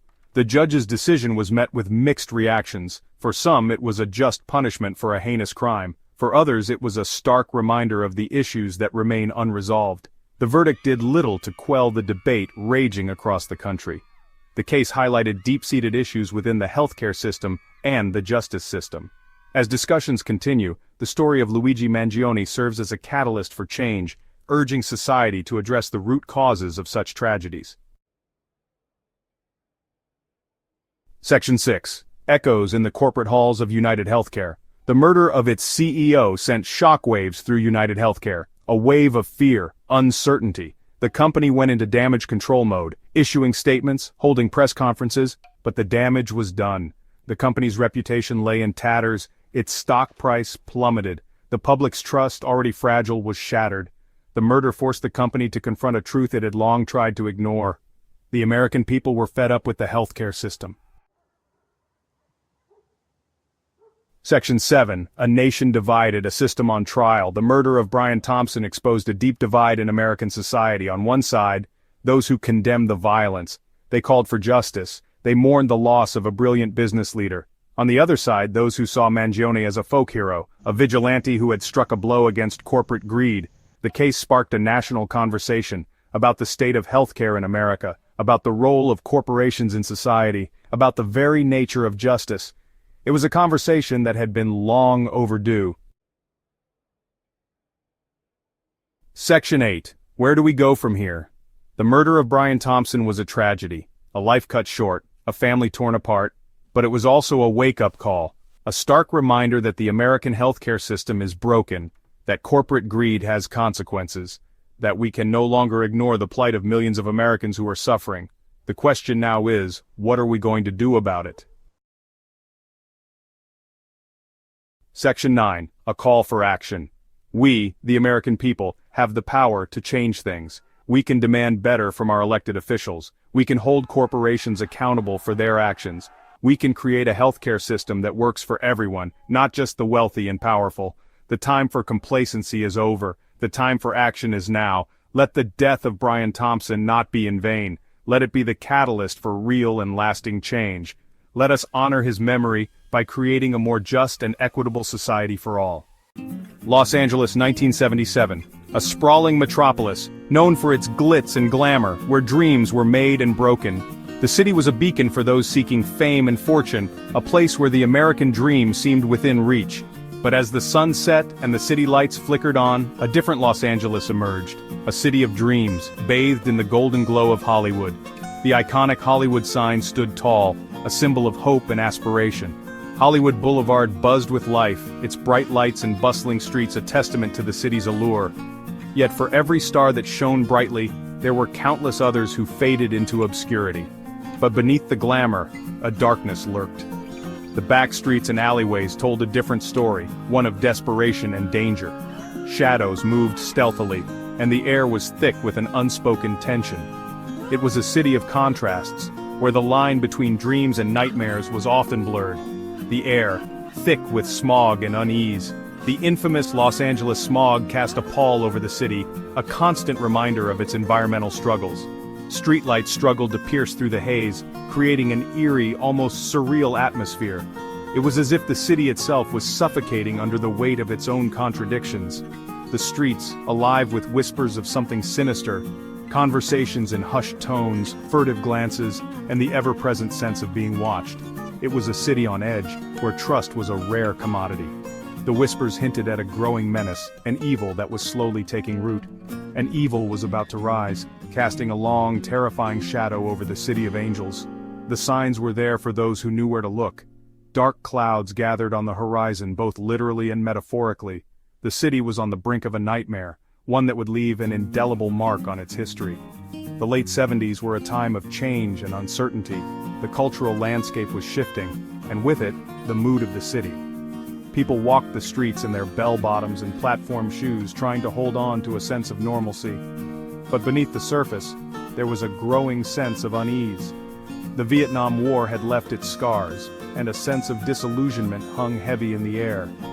The war had taken its toll on the nation, and Los Angeles was no exception. Protests and demonstrations were common, as people grappled with the aftermath of a conflict that had divided the country. The city's residents were weary, their optimism eroded by years of turmoil. Disco music blared from every radio, a fleeting distraction from the growing anxieties of the time. The pulsating beats and vibrant rhythms provided a temporary escape, a way to forget the troubles of the world, if only for a moment. Nightclubs were packed with people dancing the night away, seeking solace in the music and the company of others. Amidst this backdrop of unease, a nightmare was about to unfold. The city's vibrant facade was about to be shattered, revealing the darkness that lay beneath. The empty streets at night took on a more sinister tone, as if they were holding their breath, waiting for the inevitable.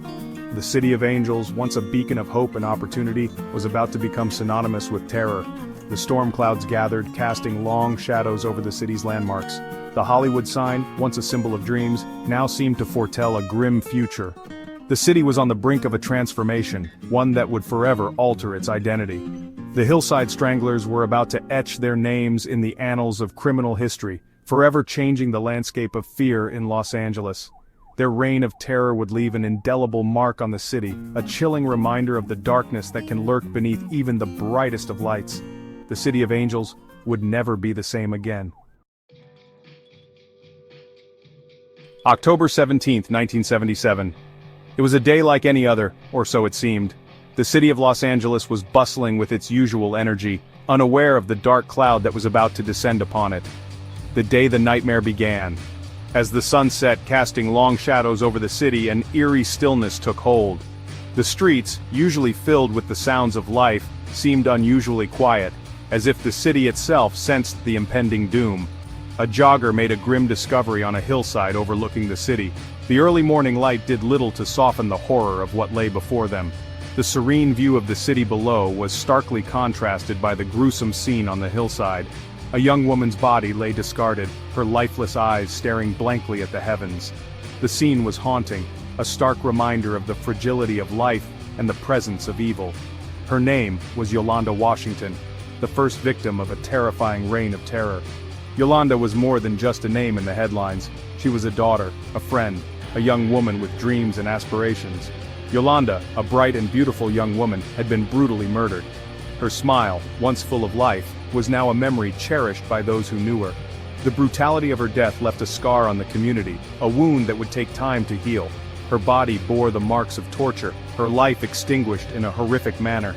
The details of her suffering were too gruesome to comprehend, painting a picture of unimaginable pain and cruelty. The city gasped in horror as news of the murder spread like wildfire. The media coverage was relentless, each headline more shocking than the last. The community was in a state of shock, struggling to come to terms with the reality of the situation. This was no ordinary crime. It was the work of a predator, cold and calculating. The police were on high alert, knowing they were dealing with a dangerous individual who showed no remorse. Fear gripped the hearts of young women across Los Angeles. The sense of safety that once existed was shattered, replaced by a pervasive fear that lingered in every shadow and dark corner. The image of Yolanda's lifeless body on that hillside served as a chilling reminder that evil lurked in the shadows. Memorials began to appear, flowers and candles marking the spot where her life was so cruelly taken. The city held its breath, bracing itself for what was to come. The police increased their patrols, and the community banded together, hoping to find solace in unity. But the fear remained, a constant reminder of the darkness that had descended upon Los Angeles. Behind the terror that gripped Los Angeles were two men, Kenneth Bianchi and Angelo Buono. Their reign of terror would leave an indelible mark on the city, casting a long shadow over its streets and its people. The fear they instilled was palpable, a dark cloud that hung over the city, suffocating its residents with dread. Cousins by blood, they were bound by a shared darkness, a perverse appetite for control and violence. Their bond was more than familial, it was a sinister alliance forged in the depths of their twisted psyches. Together, they would embark on a path of destruction that would forever alter the landscape of criminal history. They were the Hillside Stranglers, their names forever etched in the annals of criminal history. The media frenzy that surrounded their crimes only added to their infamy, turning them into the stuff of nightmares. Their heinous acts were splashed across headlines, a grim reminder of the evil that lurked in the shadows. Kenneth Bianchi, a handsome young man with a troubled past, hid a sinister secret behind his charming facade. His outward appearance belied the darkness within, a darkness that would soon be unleashed upon an unsuspecting city. Bianchi's charm was his weapon, a tool he used to manipulate and deceive those around him. A drifter and a con artist, he possessed a dangerous combination of intelligence and ruthlessness. His ability to blend in, to appear normal, was perhaps his most terrifying trait. It allowed him to move through society undetected, a predator hiding in plain sight. His cunning and resourcefulness made him a formidable foe for law enforcement. Angelo Buono, older and more physically imposing, exuded an air of quiet menace. His presence was intimidating, his demeanor cold and calculating. Buono's influence over Bianchi was profound, shaping the younger man's descent into darkness. Together they formed a deadly duo, each feeding off the other's malevolence. A domineering personality, he found a willing accomplice in his younger cousin. Buono's control over Bianchi was absolute, a master manipulating his puppet. Their partnership was a perfect storm of evil, a combination of brains and brawn that would prove deadly for their victims. Together, they embarked on a murderous rampage that would terrorize Los Angeles. Their crimes were methodical, their actions calculated. The city was gripped by fear, its residents living in constant terror of becoming the next victim. The police were baffled, the public horrified, as the body count continued to rise. Their modus operandi was chillingly efficient. They would stalk their prey, selecting their victims with care. Once chosen, the women stood little chance against the duo's combined strength and cunning. The precision with which they executed their crimes left little evidence, making it difficult for authorities to track them down. They would target young women, using their charm and good looks to lure them into a false sense of security. The victims, unsuspecting and trusting, were easy prey for the predators. The facade of normalcy that Bianchi and Buono presented was disarming, making it all the more shocking when their true intentions were revealed. Once they had their victims trapped, the true nature of their depravity would be revealed. The horror that followed was unimaginable, a descent into a nightmare from which there was no escape. The brutality of their actions left a lasting scar on the city, a grim reminder of the evil that can lurk behind even the most charming of facades. Days turned into weeks, and the body count rose. The victims, all young women, were found strangled, their bodies discarded in the hills surrounding the city. Los Angeles was in the grip of terror, the Hillside Stranglers holding the city hostage in a nightmare of their own making. Fear permeated every aspect of life in Los Angeles. Women were afraid to go out alone, their every move shadowed by the fear of becoming the next victim. The once vibrant city seemed to hold its breath, paralyzed by the reign of terror unleashed by the Hillside Stranglers. The police were under immense pressure to catch the killers. The investigation intensified, with hundreds of officers working tirelessly to track down the perpetrators of these heinous crimes. The city waited with bated breath, hoping against hope for a swift end to the nightmare. The LAPD, overwhelmed by the scale of the murders and the media frenzy surrounding them, formed a special task force. Every resource was dedicated to catching the stranglers. Detectives worked day and night, following every lead, however small, in a desperate race against time. The pressure was immense. The city demanded justice, the victims' families desperate for closure. The investigation took on a personal significance for the detectives involved. They were not just chasing shadows, they were hunting monsters. The investigation, however, was fraught with challenges. The stranglers were meticulous, leaving little to no evidence at the crime scenes. Frustration mounted as every lead seemed to turn into a dead end. But the detectives refused to give up. They knew that somewhere out there, amidst the sprawling metropolis, lay the answers they so desperately sought. A break in the case came from an unexpected source, Kenneth Bianchi himself. Driven by a desire to escape justice and perhaps fueled by a twisted sense of self-preservation, he committed a fatal error. He struck again, but this time in Washington state, leaving behind a crucial clue that would unravel the entire conspiracy. Bianchi's attempt to start a new life quickly unraveled. His crimes in Washington bore striking similarities to the Hillside Strangler murders. When questioned by the police, Bianchi's carefully constructed facade began to crumble. He cracked under pressure, revealing his role in the Los Angeles murders and implicating his unsuspecting cousin. Bianchi's confession sent shockwaves through the investigation. The pieces of the puzzle were finally falling into place. The manhunt for Angelo Buono intensified, the net closing in on the remaining Hillside Strangler. Imagine you're a backpacker traveling through the beautiful, vast wilderness of Australia. The world is full of possibilities, but as you set up camp near a peaceful national park, a chilling danger lurks in the shadows. One that will claim the lives of young travelers, leaving behind a trail of blood and a killer who remains elusive. This is the story of the Backpacker Murders, one of Australia's most infamous crime sprees that terrorized the nation for years. But what made these crimes so terrifying? And how did the killer evade capture for so long? The mystery of the backpacker. Murders has intrigued not only Australians but people worldwide. The fact that the crimes occurred in some of the most idyllic, tourist-friendly parts of the country created an eerie contrast. This case wasn't just about a killer, it was about a chilling fear that seemed to permeate the wilderness, forever altering the way we think about safety and innocence in the Australian outback. The Australian wilderness and its allure. The Australian outback is not just a physical space. It is an almost mythical environment that attracts travelers from all corners of the world. Known for its vast, rugged beauty and seemingly endless horizons, the outback represents freedom and adventure to those who come to explore it. For backpackers, it's a place to disconnect from the bustle of modern life and immerse oneself in nature. This allure was what drew many of the victims to the area. However, it was precisely this allure of the open road, the isolation, and the raw beauty of the wilderness that left many travelers vulnerable. The terrain is remote and difficult to navigate, which made it the perfect hunting ground for a killer who knew the land intimately.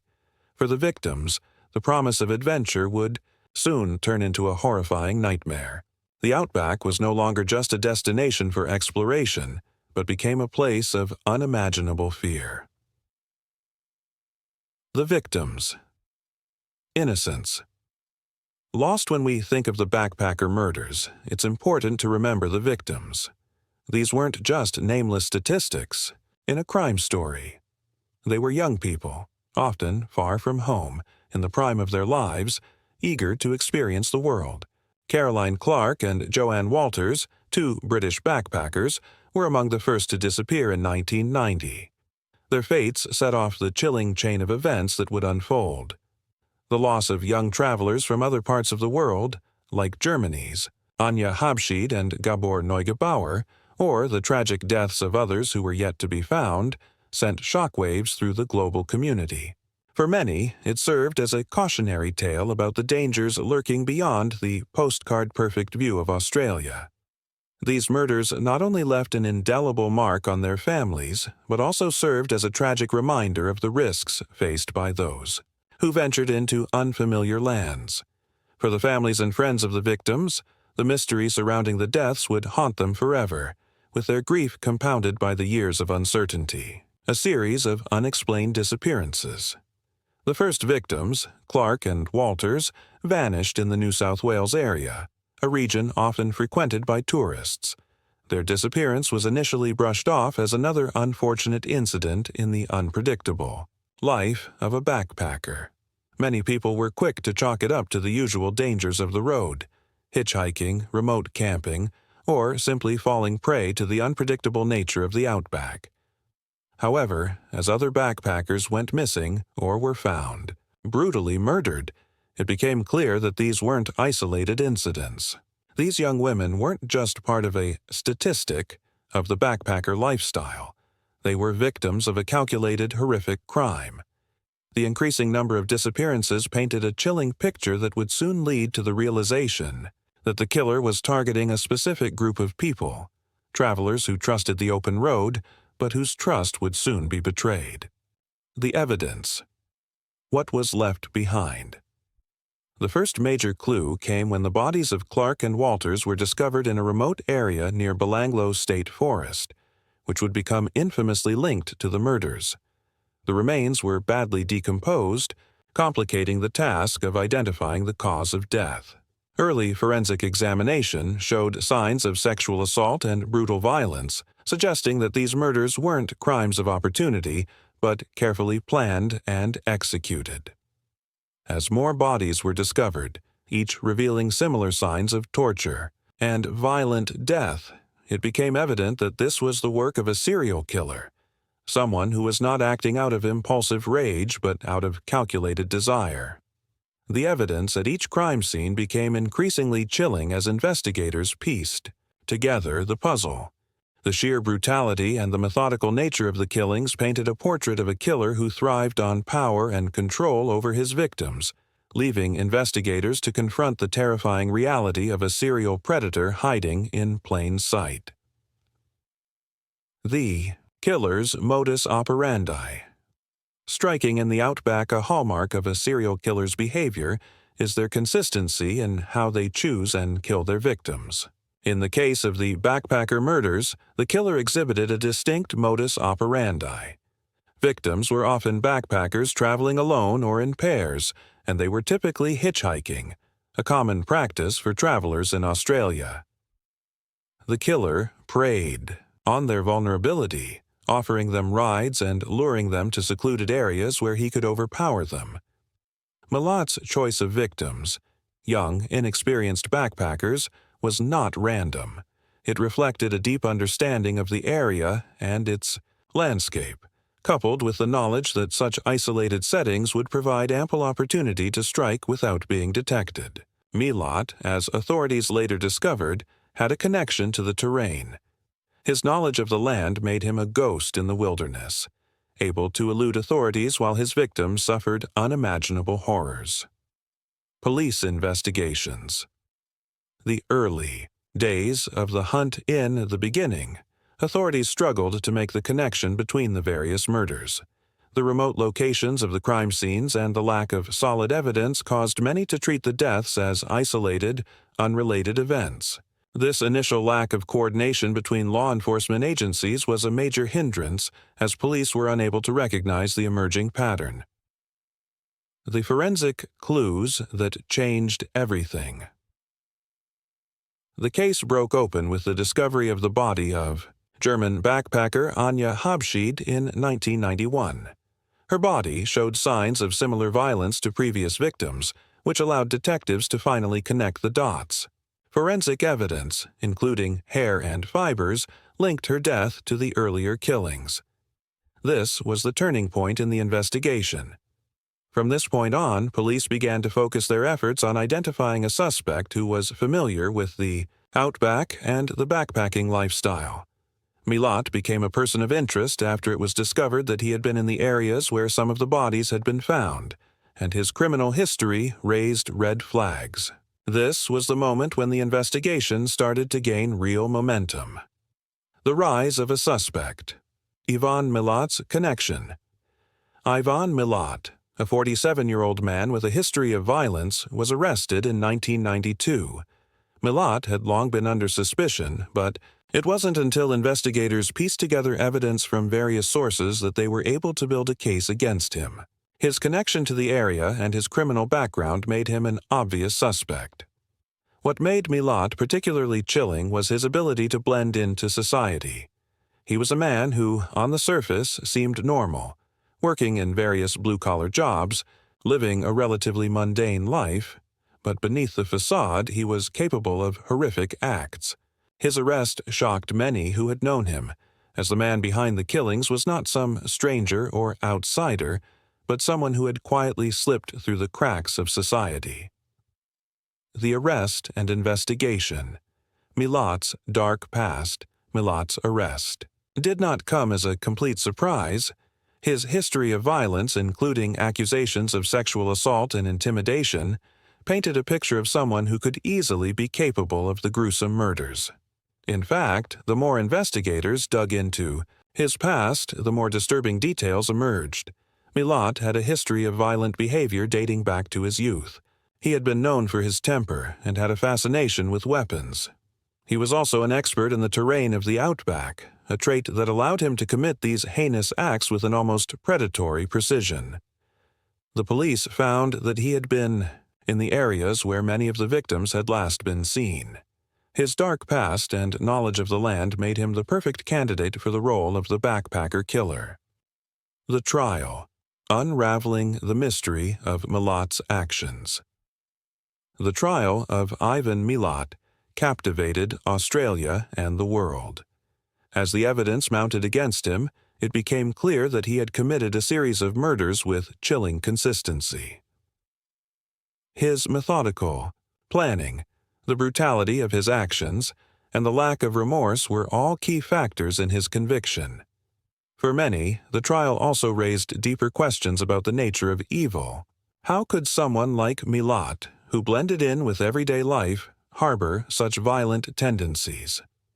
The trial provided a window into the mind of a killer who was cold, calculating, and willing to take the lives of young travelers without remorse. The conviction. Milat's guilt. Established, Milat's conviction was a turning point in the case. After years of searching for answers, the authorities had finally captured the man responsible for the backpacker murders. In 1996, he was sentenced to life in prison without the possibility of parole. His conviction brought a sense of justice to the families of the victims, but the horrors of the crimes lingered. For many, Milat's sentence was a bittersweet victory. While justice had been served, the victims' lives could never be replaced, and the psychological scars left on their families and the Australian public would remain forever. The legacy of the backpacker murders would continue to haunt those affected by the crimes for years to come. A legacy of fear. How the murders shaped Australian society. The backpacker murders had a profound effect on Australian society. The once open and welcoming outback, a place where travelers could roam freely, became a symbol of fear. The psychological impact on Australians was immense, and many people began to view the outback as a place of danger rather than adventure. For backpackers, it served as a chilling reminder that even the most beautiful places could hold the darkest of secrets. The murders altered the way people approached their travels in Australia, making them more cautious and aware of their surroundings. In a sense, Milat had not just stolen the lives of his victims, but he had also stolen the innocence of the Australian wilderness. Milat's prison years. A killer behind bars. In prison, Milat's behavior continued to be disturbing. He remained defiant and refused to admit guilt, even as the overwhelming evidence pointed to him as the murderer. His behavior was a reflection of his refusal to accept responsibility for his actions, and he continued to manipulate and control situations even behind bars. Milat's time in prison was marked by violent outbursts, and he often sought attention from the media, trying to maintain his notoriety. His inability to admit guilt and his continued attempts to control the narrative around his case demonstrated the level of narcissism and arrogance that had fueled his crimes. Theories and speculations. Did Milat have an accomplice? While Milat was convicted of 7 murders. Some speculated that he may have had an accomplice, or that there were other victims who had never been found. Some of the victims' bodies were discovered in areas that suggested the involvement of another person, and the level of organization and coordination in the killings raised questions. However, no concrete evidence has ever emerged to support the theory of an accomplice. Milat's sole responsibility for the murders has been firmly established, and investigators have closed the case on the idea of additional perpetrators. Nonetheless, the possibility remains in the minds of some, adding an extra layer of intrigue to the case. The continuing mystery. Other suspects and unsolved cases. Despite Milat's conviction, there are still lingering questions about whether he was the only killer operating during this time. Some investigators have suggested that Milat may have been involved in other unsolved murders or disappearances in Australia, and that the true scale of his crimes may never be fully known.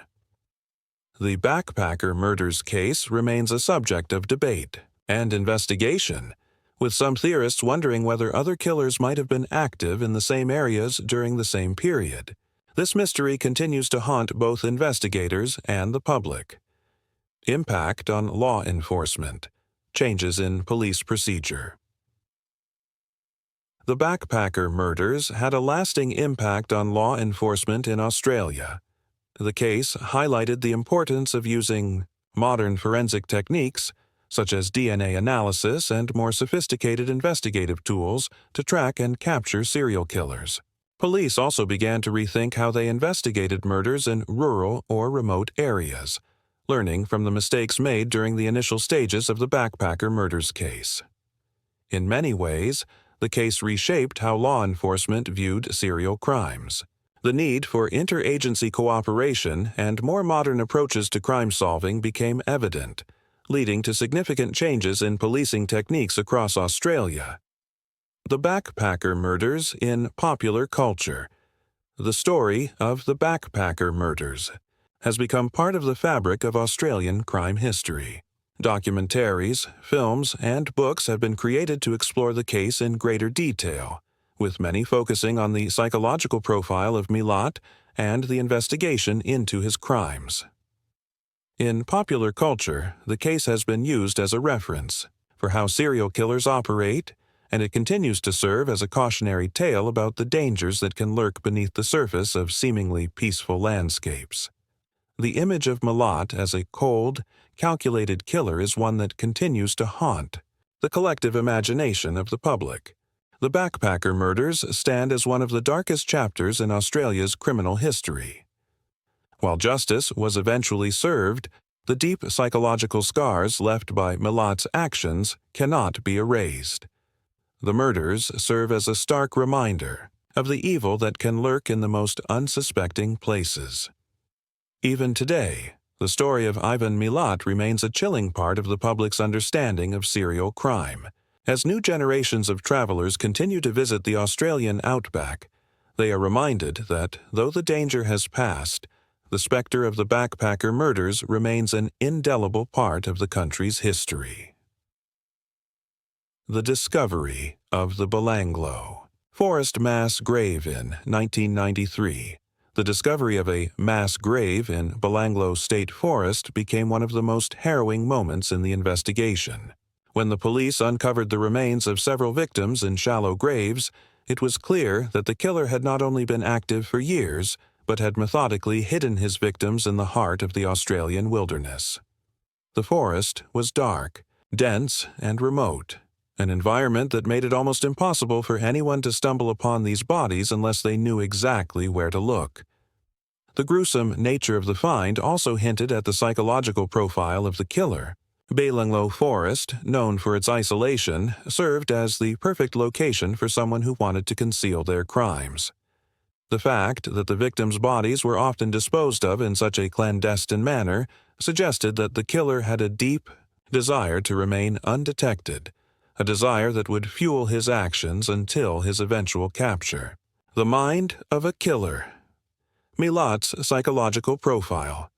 Understanding the mind of a serial killer can be both fascinating and terrifying. Ivan Milat's psychological profile was examined by experts who described him as having a personality marked by narcissism, an obsession with power, and a deep-seated hatred toward women. These traits manifested in the brutal way he hunted, controlled, and disposed of his victims. Milat appeared to enjoy the power dynamics between himself and his victims, and his violence was calculated and controlled. Moreover, Milat's seemingly ordinary life masked the monstrous tendencies beneath. He was a man who, despite being highly dysfunctional and violent, blended into society. His ability to keep up the facade of an average man in his community played a key role in his evasion of suspicion for so long. The psychology behind his ability to carry out such heinous acts while maintaining an outwardly normal persona continues to intrigue criminologists. Milat's family background. A troubled upbringing. Milat's troubled family background is crucial in understanding the possible factors that led him to become a serial killer. He grew up in a large, dysfunctional family with an abusive father. Milat's violent tendencies were evident early on, as he exhibited behavior that was marked by aggression, cruelty, and a lack of empathy. His upbringing did little to provide the emotional support and guidance needed for healthy psychological development. The Milat family was described by some as being a toxic environment, where cruelty and violence were normalized. Ivan's relationship with his siblings was marked by animosity, and his father's abusive behavior undoubtedly played a role in shaping Milat's worldview. Many experts believe that this environment, combined with Milat's inherent personality traits, contributed to his eventual violent actions. The role of media coverage. Sensationalism versus fact. The media coverage of the backpacker murders case was intense, and it played a significant role in shaping public perceptions of the crime spree. The Australian public was gripped by the sensational details of the murders, as the media painted a terrifying picture of a cold-blooded serial killer on the loose. The widespread media coverage created an atmosphere of fear and paranoia, where every backpacker was seen as a potential target. At the same time, however, the media also added layers of distortion to the case. Sensationalism often overshadowed fact, leading to false leads and misplaced public fears. The constant media coverage of Milat's crimes and trial made it easy for misconceptions to spread, as rumors and theories flooded the public discourse. In the end, while the media helped keep the case in the public eye, it also muddied the waters of true investigative work.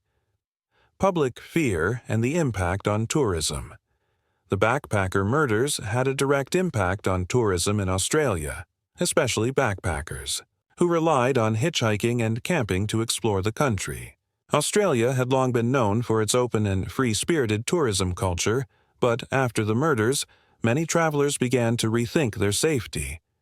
Fear spread quickly across the backpacker community, with people rethinking their itineraries, questioning the safety of remote areas, and opting for safer, more tourist-friendly options.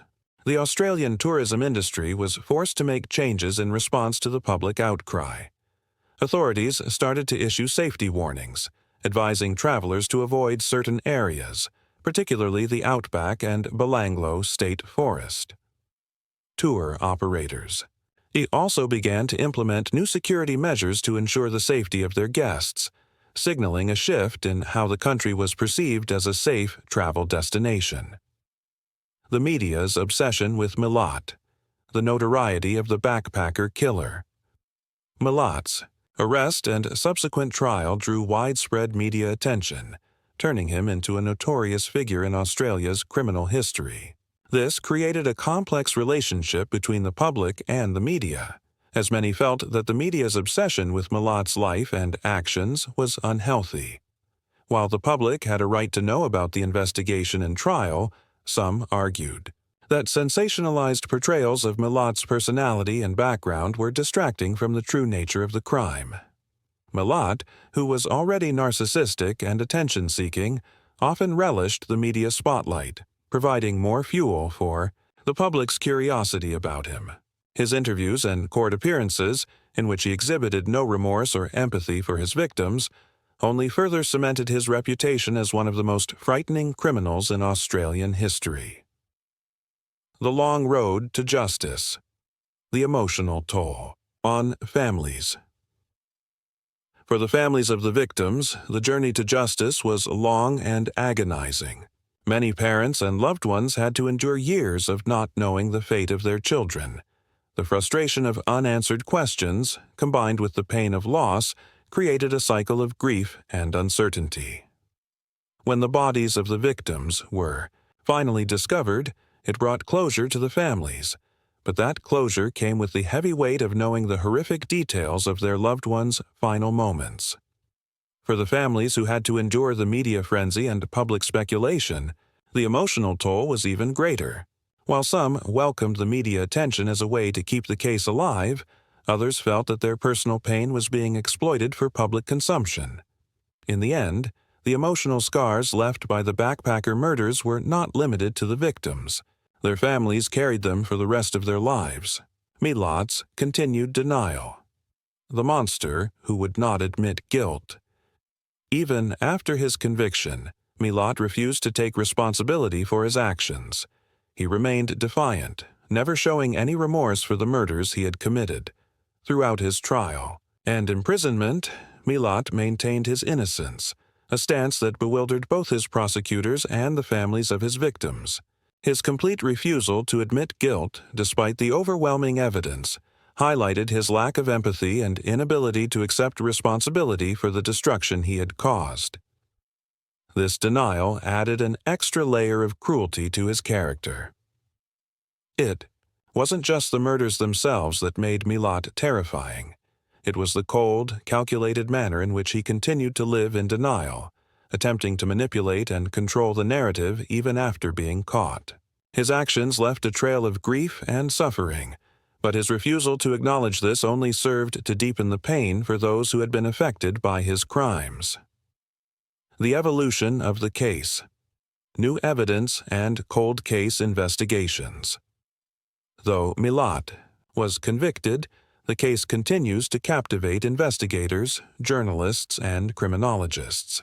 With new advances in forensic science and investigative techniques, some believe there may still be additional evidence or connections that could shed light on the full scope of Milat's criminal activity.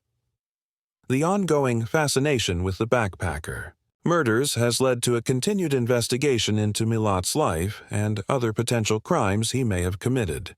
Although the case is officially closed, there is always a lingering curiosity. Was Milat responsible for other unsolved cases, and could there be more victims whose names have never been written in the history books? The unsolved victims. Other possible murders.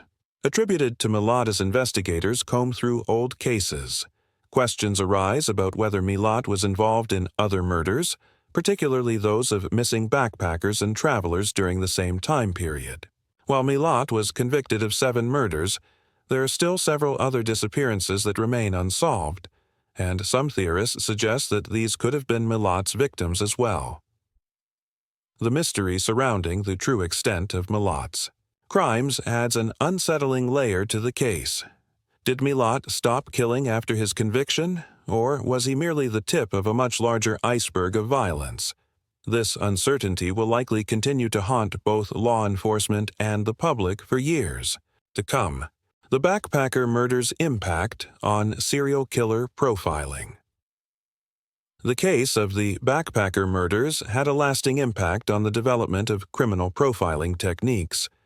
It was one of the first cases in Australia where the use of psychological profiling played a major role in narrowing down potential suspects. Milat's background and behavior closely matched the profile of a serial killer, and this helped investigators focus their efforts on finding a suspect who fit that profile. The case also demonstrated the limitations of early criminal profiling techniques, as it took investigators years to connect the dots and realize they were dealing with a serial killer. Nonetheless, the case provided key insights into the characteristics and behaviors of serial offenders, and it has since become a reference point in the study of criminal psychology and profiling. The Long Shadow of Ivan Milat. A monster in the outback. Even though Ivan Milat is now behind bars, his legacy looms large over the Australian outback. The backpacker murders remain one of the most infamous cases in the country's history, and the fear that accompanied Milat's reign of terror still lingers in the minds of many. Tourists, backpackers, and locals alike still remember the stories of Milat's horrifying crimes, and his name has become synonymous with the fear of the unknown dangers lurking in the vast wilderness. The psychological impact of his crimes has left scars not only on the victims' families, but also on Australian society as a whole. For many, the haunting image of the backpacker killer continues to define the dark side of Australia's outback, forever tainting the image of the country's wilderness as a place of adventure and freedom. Conclusion: a dark chapter in Australia's history. The backpacker murders are a dark chapter in Australia's history, one that has shaped the national consciousness and altered the way we think about crime in rural areas. Ivan Milat's gruesome actions and his chilling manipulation of his victims will never be forgotten. His case serves as a painful reminder of the evil that can exist behind an ordinary facade. While justice has been served, the emotional scars remain, both for the families of the victims and for the Australian public. The story of the backpacker murders continues to haunt us. A chilling tale of deception, brutality, and a man who lived a lie until the very end. Imagine this. It's the dawn of the Cold War, a time when fear, suspicion, and espionage permeate every corner of the world. But what if, in the midst of this global tension, two ordinary American citizens were caught in the crossfire of history's most dangerous conflict? What if these two people were accused of one of the most heinous crimes, giving atomic secrets to the Soviet Union, putting the entire Western world at risk of nuclear annihilation? And what if those two people were you and your spouse, the Rosenbergs, the couple who changed history, Julius and Ethel Rosenberg, the very names that sparked a firestorm of controversy in the 1950s, would leave an indelible mark on the world, their trial reverberating through history, like a shot heard round the world. But were they guilty? And if so, what did they truly do? Was their execution in 1953 an act of justice, or a tragic miscarriage of it? This is the story that has fascinated generations, and the answer may surprise you. It's the early 1950s. The Cold War is in full swing. The United States, once the shining beacon of freedom and democracy, now finds itself locked in a deadly struggle with the Soviet Union for global dominance. At the heart of this tension lies the atom bomb, a terrifying new weapon of mass destruction that could obliterate entire cities in the blink of an eye. Before we dive into the gripping details of espionage, betrayal, and one of the most controversial trials in American history, make sure to hit that like button and subscribe for more untold stories from the Cold War era. Drop a comment below. Do you think justice was served in the Rosenberg case, or was it a tragic mistake? Let's get in it. In 1945, the United States, led by President Truman, dropped atomic bombs on Hiroshima and Nagasaki, ending World War II. But this victory soon became a nightmare, as both the US and the USSR developed a deadly race to stockpile nuclear weapons. Spies, subterfuge, and secrets were the currency of the Cold War. Enter Julius and Ethel Rosenberg, a seemingly average couple living in New York City. Julius, an electrical engineer, and Ethel, a secretary, had been involved with the American Communist Party for years. They lived modest lives, raising two sons, but their personal beliefs would soon entangle them in one of the most sensational espionage trials in American history. The beginnings of the case, the roots of the Rosenbergs case, lie in the years following World War II as tensions between the US and the Soviet Union escalated.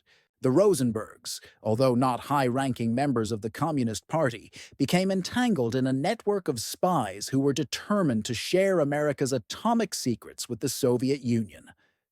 In 1949, the Soviets successfully tested their own atomic bomb, catching the US by surprise. It wasn't long before intelligence agencies such as the FBI began suspecting that there was a mole inside the US government. The key question on everyone's mind: who gave the Soviets the secret to the bomb? In 1950, the FBI arrested Klaus Fuchs, a German-born British scientist who was working on the Manhattan Project during the war. Fuchs's confession to passing secrets to the Soviets sent shockwaves through American intelligence, and he named several individuals involved in espionage activities, including Julius Rosenberg. This revelation set off a cascade of investigations, leading to the eventual arrest of Julius and Ethel Rosenberg in the summer of 1950. The investigation and arrest. The FBI's investigation into the Rosenbergs was swift and methodical. Julius had been working on classified projects, and his connections with known Soviet operatives raised suspicions. Evidence against him began to mount. Ethel, on the other hand, seemed to be an unwitting bystander. But as the investigation continued, it became clear that Ethel had been far more involved than originally thought. The couple's arrest was part of a larger crackdown on suspected communists in the US during the Red Scare. The McCarthy era was in full swing, and paranoia was rampant. The Rosenbergs were accused of conspiring to provide the Soviets with vital information about the atomic bomb, information that, if true, could tip the balance of the Cold War in favor of the USSR. In March 1951, Julius and Ethel Rosenberg were brought to trial. The prosecution, led by attorney Roy Cohn, painted a damning picture of the couple as spies working to undermine America's national security. They claimed the Rosenbergs had given the Soviet Union detailed atomic bomb secrets that would allow them to build their own nuclear weapons. The defense, however, insisted that the Rosenbergs were innocent. They argued that the charges were based on flimsy evidence and circumstantial testimony. But as the trial wore on, the atmosphere was charged with ideological fervor. The prosecution focused on the Rosenbergs' communist affiliations and their connections to spies within the U.S. military and government. The most damning testimony came from David Greenglass, Ethel's brother, who claimed that he had provided Julius with atomic secrets while working at the Los Alamos laboratory. Greenglass testified that Ethel had typed up his notes, which were allegedly passed on to the Soviets. His testimony was later revealed to have been heavily influenced by the prosecution, and his motives were questioned as he hoped to avoid a lengthy prison sentence himself. Despite the weak evidence, the jury convicted Julius and Ethel of espionage. Julius was sentenced to death, and Ethel received the same fate, though she was considered by many to be a secondary participant.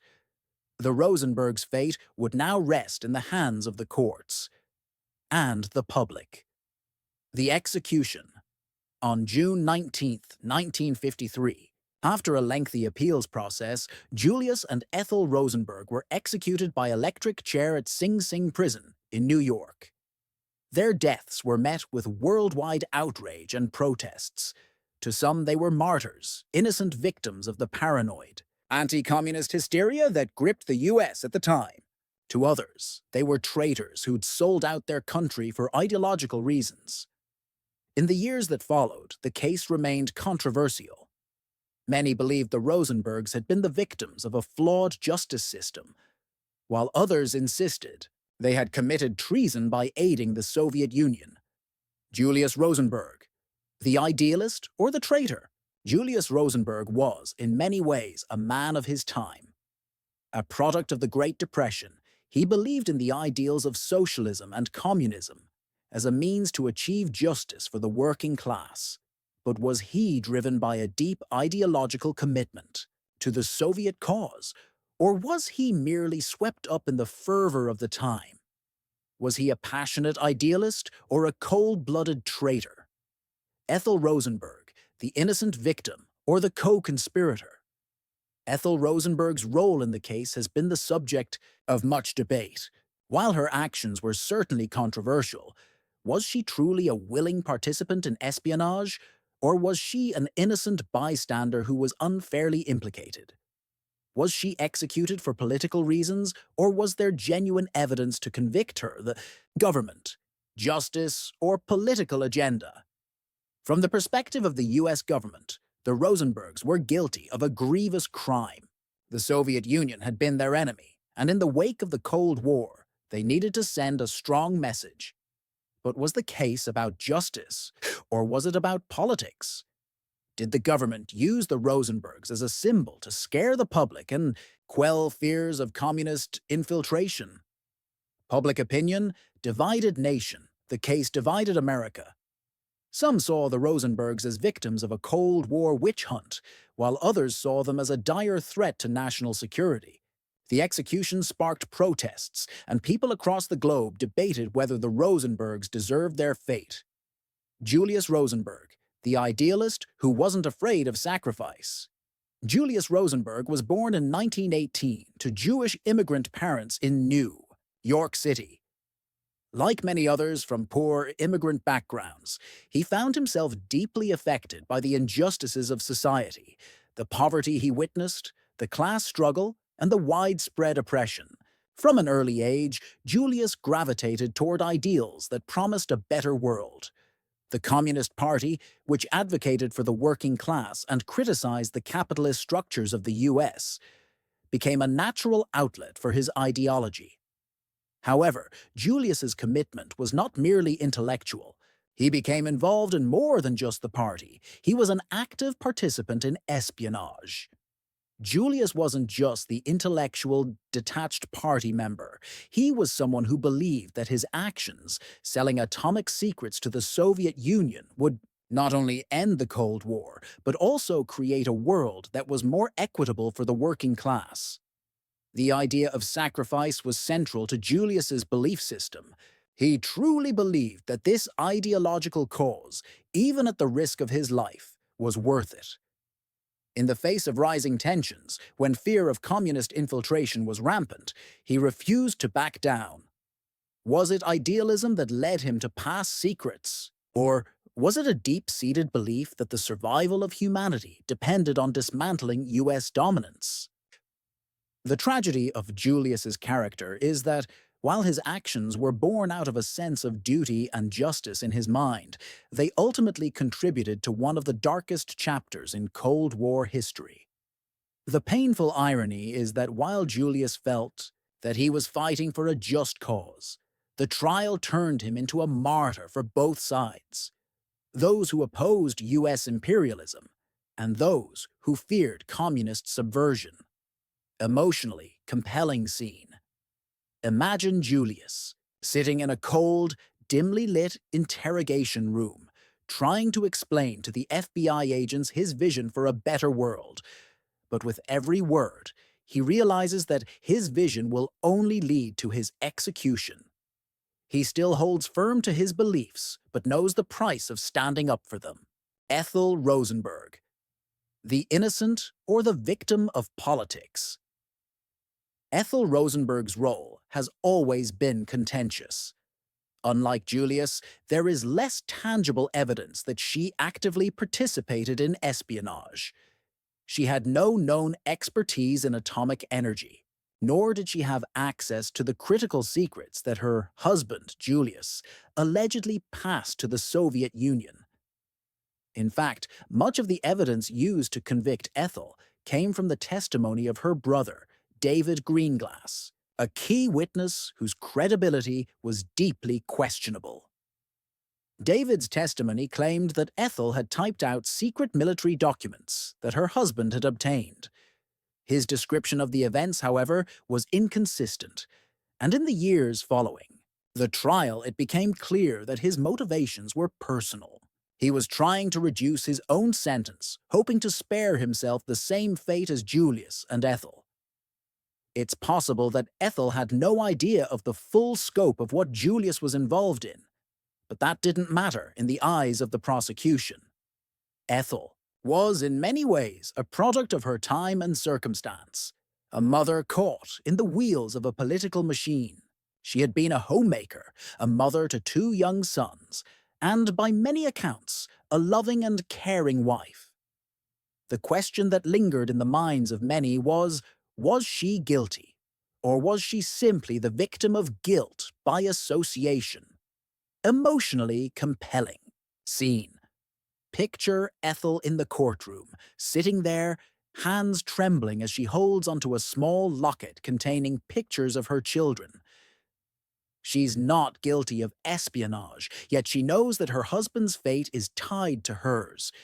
She wants to protect their sons from the nightmare that's unfolding. In her mind, the trial is not just for her life, but for the future of her children. David Greenglass, the betrayer or the man who wanted to live.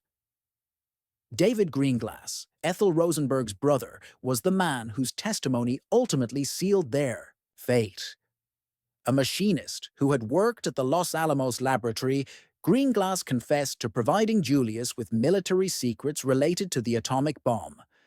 In his testimony, he claimed that his sister Ethel had typed up the documents he gave to Julius. Yet the reliability of Greenglass's statements has always been under scrutiny.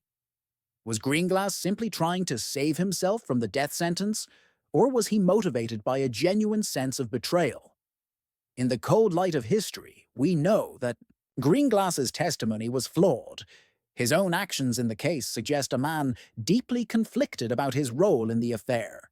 Yet in 1951, in the tense climate of McCarthyism, it wasn't about seeking truth. It was about finding a scapegoat to preserve national security. Greenglass later admitted to lying about several key points in his testimony, especially regarding Ethel's involvement. His decision to point the finger at his sister, a mother and wife, was seen by many as a betrayal of the highest order. The Rosenbergs were executed, and Greenglass, though guilty himself, avoided the death penalty. Emotionally compelling scene. Picture Greenglass, sitting alone in his prison cell, his mind racked with guilt. He is haunted by the face of his sister Ethel, her innocent eyes looking at him for reassurance, and he realizes that his words, his lies, will lead to her death. The prosecution. Roy Cohn's crusade for justice. At the heart of the prosecution stood Roy Cohn, a young and ambitious lawyer who would go on to become infamous for his role as Senator Joseph McCarthy's chief counsel during the Red Scare. Cohn was a zealous prosecutor, driven not by the facts, but by an unwavering belief in the necessity of punishing those who threatened national security. In Cohn's eyes, Julius and Ethel Rosenberg weren't just spies. They were enemies of the state, willing to undermine the very foundation of American democracy. They had conspired to hand over atomic secrets to the Soviets, and for that, they needed to be eradicated. Yet, the prosecution's case was based on questionable evidence, and many of their witnesses had dubious motivations. The trial wasn't about delivering justice. It was about making an example of the Rosenbergs. The Cold War needed its martyrs, and the Rosenbergs would be just that. Emotionally compelling scene. Imagine Roy Cohn in the courtroom, standing with an air of righteous fury. He doesn't care about the evidence. All he sees is an ideological war that demands victory. His belief in the case is unwavering, even as cracks in his own argument begin to show. The public and media reaction. Divided America. The trial and execution of the Rosenbergs sent shockwaves through American society, deeply dividing public opinion. The 1950s were a time of intense paranoia. McCarthyism was rampant, and the fear of communism was at an all-time high. The U.S. government made an example of the Rosenbergs to show the world that America would not tolerate espionage or disloyalty. However, the global reaction was mixed. In the Soviet Union, the Rosenbergs were hailed as martyrs who had given their lives for the cause of peace and socialism. In Europe, where the Cold War was seen as an ideological battle for the future. Of the world, many sympathized with the Rosenbergs and saw them as victims of an unjust trial. In contrast, many Americans saw them as traitors who had put their country's security at risk. Emotionally compelling scene. The execution of the Rosenbergs was broadcast across the world, and scenes of protests, some in the US and others internationally, added fuel to the fire. Families, civil rights groups, and intellectuals began speaking out against the trial, claiming that justice had not been served. The image of the Rosenbergs walking to their deaths became a symbol of the Cold War's human cost. The enduring legacy. Years after the Rosenbergs' execution, their case continued to haunt American history. New revelations, such as the declassification of Soviet archives, have painted a more nuanced picture of their involvement in espionage. While some argue they were guilty of passing secrets, others believe they were part of a larger systemic issue of espionage in the US. Was the execution justified? Did they deserve to die for their beliefs, or were they victims of a political climate that demanded sacrifices? The Rosenbergs' legacy, ultimately, is not just about their guilt or innocence, but about the lengths to which fear and suspicion can push a nation. Their case serves as a chilling reminder of how justice can be perverted when fear overrides reason, and how history often judges the events of the present with the clarity of hindsight. The final shot of the film cuts to a courtroom decades later, where an innocent man, like Julius, could be put on trial today, and the question looms, how far have we really come? The devoted revolutionary or the martyr for a flawed cause. Julius Rosenberg's commitment to communism, and by extension, his belief that the Soviet Union was the answer to the world's problems, made him a deeply divisive figure. Raised in the harsh realities of the Great Depression, Julius came to view the US as a country where the ruling class was exploiting the working class, and his ideological leanings were shaped by a fierce desire for equality and justice. But what sets Julius apart from many other spies is the deep contradiction in his beliefs. On one hand, he was a devoted revolutionary, fully committed to a cause that he saw as righteous, a cause he believed was necessary to avert nuclear war and create a more just world. On the other hand, his actions, specifically stealing atomic secrets from the US government and sharing them with a foreign power, had potentially catastrophic consequences for the very world he sought to protect. Picture Julius in a flashback, speaking passionately to a small group of fellow communists in a dingy apartment. He's a charismatic speaker, emphasizing the need to fight capitalist imperialism and describing his vision of a new world. His comrades listen in awe. The atmosphere is electric, and Julius's eyes burn with conviction. But then, in a moment of introspection, his face falters, as if he's already sensing the weight of the choices he's making. A subtle glance toward a family photo of his wife and children might reveal the personal stakes. He knows the path he's on could destroy everything he loves. The tragedy here is that Julius was not some cold-blooded traitor out for personal gain. He was a man who truly believed in the righteousness of his actions. In his mind, giving the Soviets the bomb was an act of solidarity with oppressed people everywhere, an attempt to level the playing field and stop the US from monopolizing nuclear weapons. However, as history would show, the consequences were far more complex, and, in his zeal for the cause, he underestimated how easily ideology could be manipulated. The silenced voice and the heart of the family Ethel. Rosenberg's role in the case is the most contentious. Some saw her as a passive participant, an innocent bystander caught in the web of her husband's actions, while others viewed her as a willing accomplice. The prosecution, with Roy Cohn at the helm, painted her as a key player, describing her as someone who had knowingly helped her husband transmit atomic secrets to the Soviets. Yet the evidence against her was weak, most notably her brother, David Greenglass's testimony, which was later discredited and revealed to be motivated by self-preservation. Emotionally compelling scene. Ethel is portrayed sitting quietly in a dark courtroom, her face pale, almost ghost-like.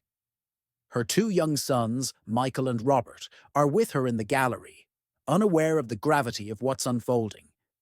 Ethel watches as her brother David, someone she's loved her entire life, gives his damning testimony.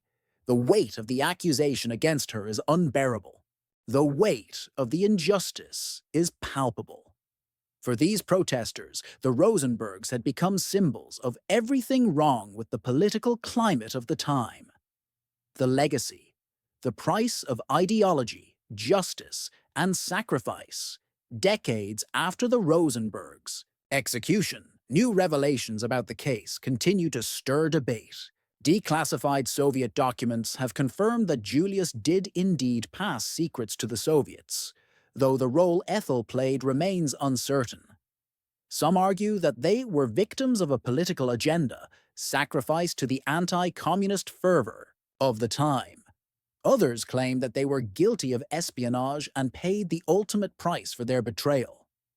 The case leaves us grappling with fundamental questions. What is the true cost of justice? How much do we trust the systems we rely on to uphold the law? In the case of the Rosenbergs, the answer remains elusive. Their execution serves as a stark reminder of how fear and suspicion can erode the very principles they seek to protect. Final scene. The camera zooms out from the historical footage of the Rosenbergs' execution to a modern courtroom, where an innocent man is being tried for espionage in an atmosphere of heightened suspicion. As the scene fades to black, the haunting question echoes. Have we learned the lessons of history? February 9, 2004. A date etched in the annals of American crime, forever intertwined with the baffling disappearance of Maura Murray, a young woman, on the cusp of life's adventures, vanished without a trace. Her disappearance, a chilling enigma that continues to haunt investigators and amateur sleuths alike. Maura Murray, a 21-year-old nursing student at the University of Massachusetts Amherst, was last seen on a desolate stretch of Route 112 in Haverhill, New Hampshire. What began as a seemingly normal winter evening marred by a minor car accident quickly spiraled into a vortex of unanswered questions and unsettling possibilities. The mystery surrounding Maura's disappearance is not merely a case of a missing person, it is a chilling testament to the unknown that lurks in the shadows of our seemingly ordinary lives. The events of that fateful night have left an indelible mark on her family, the authorities, and the public consciousness, forever bound by the search for answers in the labyrinth of Maura's disappearance. Born in Hanson, Massachusetts, Maura Murray was a bright and athletic young woman, known for her infectious smile and determined spirit. She excelled in sports, particularly track and field, showcasing a drive and determination that set her apart from her peers. Her dedication to athletics was evident in every race she ran. Her academic achievements were equally impressive, earning her a place at the prestigious University of Massachusetts Amherst, where she pursued her dream of becoming a nurse. Maura's commitment to her studies was unwavering. Behind her infectious smile and outward success, Maura grappled with personal demons. She often found herself battling inner turmoil that few knew about.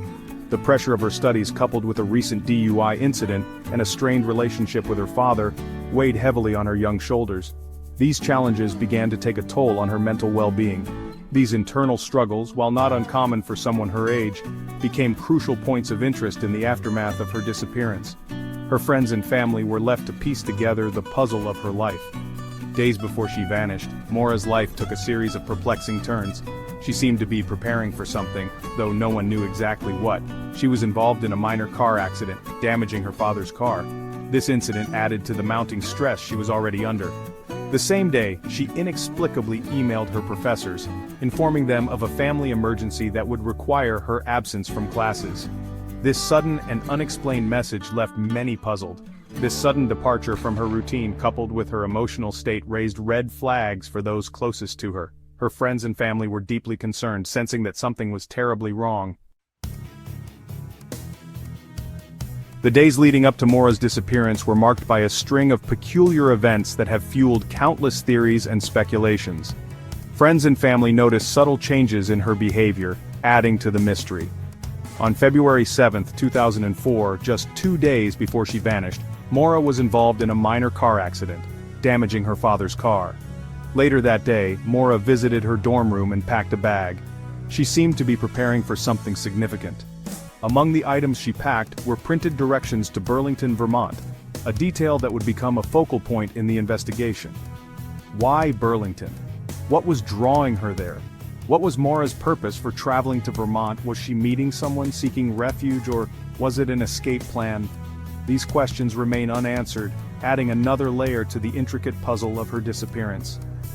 Theories range from foul play to voluntary disappearance. On the evening of February 9, 2004, Maura left her dorm room, seemingly for good. Her departure was shrouded in secrecy. She withdrew cash from an ATM, packed her belongings, and left a note for her roommate claiming she was going home for a family emergency. This note raised more questions than it answered. This note, discovered after her disappearance, became a crucial piece of evidence, hinting at a planned departure rather than a spontaneous decision. It suggested premeditation. However, Maura never made it home. Her car was found abandoned, and she was never seen again, leaving behind a trail of unanswered questions. Maura's journey took her north, along the winding roads of New England. At approximately 7:27 p.m., her car, a dark blue Saturn sedan, skidded off the road and collided with a snowbank on Route 112 in Haverhill, New Hampshire. This seemingly minor accident marked the beginning of the end, the point where Maura's trail runs cold. A passing motorist, concerned for Maura's well-being, stopped to offer assistance. He reported seeing a young woman, visibly shaken but unharmed, inside the vehicle. The motorist, identified as Butch Atwood, offered to call the police, but Maura declined. Instead, she assured him that she had already called for roadside assistance. Minutes later, another couple driving past the scene noticed the car but saw no sign of Maura. They too stopped to check on the situation but found the car empty. The driver's side door was locked, the hazard lights were flashing, and the engine was still running, painting a picture of a hasty and unexplained departure. The vanishing of Maura Murray has spawned a myriad of theories, each attempting to piece together the fragments of a puzzle shrouded in mystery. Her disappearance has captivated the minds of many, leading to endless debates and discussions. Some believe Maura, overwhelmed by her personal struggles, chose to disappear voluntarily, seeking a fresh start far from the pressures of her life. They argue that her actions in the days leading up to her disappearance suggest a deliberate plan to leave everything behind. Others, pointing to her emotional state and recent DUI incident, suggest a tragic end, a possible suicide shrouded in the unforgiving wilderness of rural New Hampshire. The harsh and remote landscape could easily conceal such a fate. However, the lack of concrete evidence supporting either theory leaves a gaping hole in the narrative. The absence of definitive clues only deepens the mystery, leaving investigators and the public grasping at straws. The possibility of foul play, though officially downplayed by authorities, cannot be ignored. Some speculate that Maura may have encountered someone with malicious intent on that fateful night. The isolation of the location, coupled with the lack of witnesses and physical evidence, fuels speculation of abduction. The remote area where she vanished provides the perfect cover for such a scenario. Did a predator, lurking in the shadows, seize the opportunity presented by Maura's vulnerable state? The thought of an unknown assailant adds a chilling dimension to the case. Adding to the complexity are theories surrounding Maura's intended destination. Her plans and movements in the days before her disappearance remain a subject of intense scrutiny. Was she truly heading home to Massachusetts as she claimed? Or was her destination the picturesque Burlington, Vermont, as suggested by the printed directions found in her belongings? The uncertainty of her final destination only adds to the enigma. Despite the passage of time, the search for Maura Murray has never truly ceased. Law enforcement agencies, both local and federal, have dedicated countless hours to the investigation, meticulously pursuing leads and interviewing potential witnesses. The case, however, remains open, a testament to the frustrating lack of conclusive evidence. The initial search efforts, hampered by a delayed response and a lack of clarity surrounding the circumstances of Maura's disappearance, yielded little in the way of answers. Years later, the case gained renewed attention, fueled by the rise of true crime podcasts and online communities dedicated to solving cold cases. Amateur sleuths, armed with internet databases and social media platforms, have meticulously scrutinized every detail of Maura's case, proposing new theories and re-examining old ones. The disappearance of Maura Murray is not merely a cold case confined to dusty files, it is a living nightmare for her family, a constant ache that time has failed to heal. Her parents, siblings, and loved ones have endured years of agonizing uncertainty, clinging to hope while grappling with the possibility that they may never know what happened to their beloved Maura. The case, with its tantalizing details and haunting lack of closure, has captivated the nation. Maura's story has been featured on countless television shows, documentaries, and podcasts, each attempting to unravel the enigma of her disappearance. The public, fascinated by the mystery and driven by a desire for justice, have become armchair detectives, poring over evidence, debating theories, and keeping Maura's memory alive. The case, with its haunting details and enduring mystery, serves as a stark reminder of the fragility of life and the enduring power of hope in the face of unimaginable loss. The digital age, with its double-edged sword of information and speculation, has played a pivotal role in shaping the narrative surrounding Maura Murray's disappearance. The case found a new life online, becoming a breeding ground for theories, conjecture, and fervent debate. Online forums and social media groups dedicated to solving Maura's case have emerged as digital town squares, where amateur sleuths from all walks of life convene to share information, analyze evidence, and propose new leads. While these online communities have been instrumental in keeping the case alive in the public consciousness, they have also contributed to the spread of misinformation and the amplification of unsubstantiated theories. The digital footprint Maura left behind, from her online activity to her final phone calls and emails, has been meticulously scrutinized by both investigators and amateur sleuths, adding layers of complexity to an already intricate case. The unsolved disappearance of Maura Murray stands as a chilling reminder of the mysteries that continue to baffle and haunt us. Did she choose to disappear, seeking a new life away from her troubles?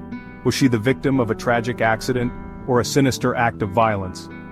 The questions surrounding her fate linger, echoing through the years, a testament to the enduring power of an unsolved mystery. Maura's case serves as a stark reminder of the fragility of life, the enduring power of hope, and the relentless pursuit of truth, even in the face of seemingly insurmountable odds. The search for answers continues. Investigators remain committed to piecing together the puzzle, while her family and loved ones cling to the hope of finding closure.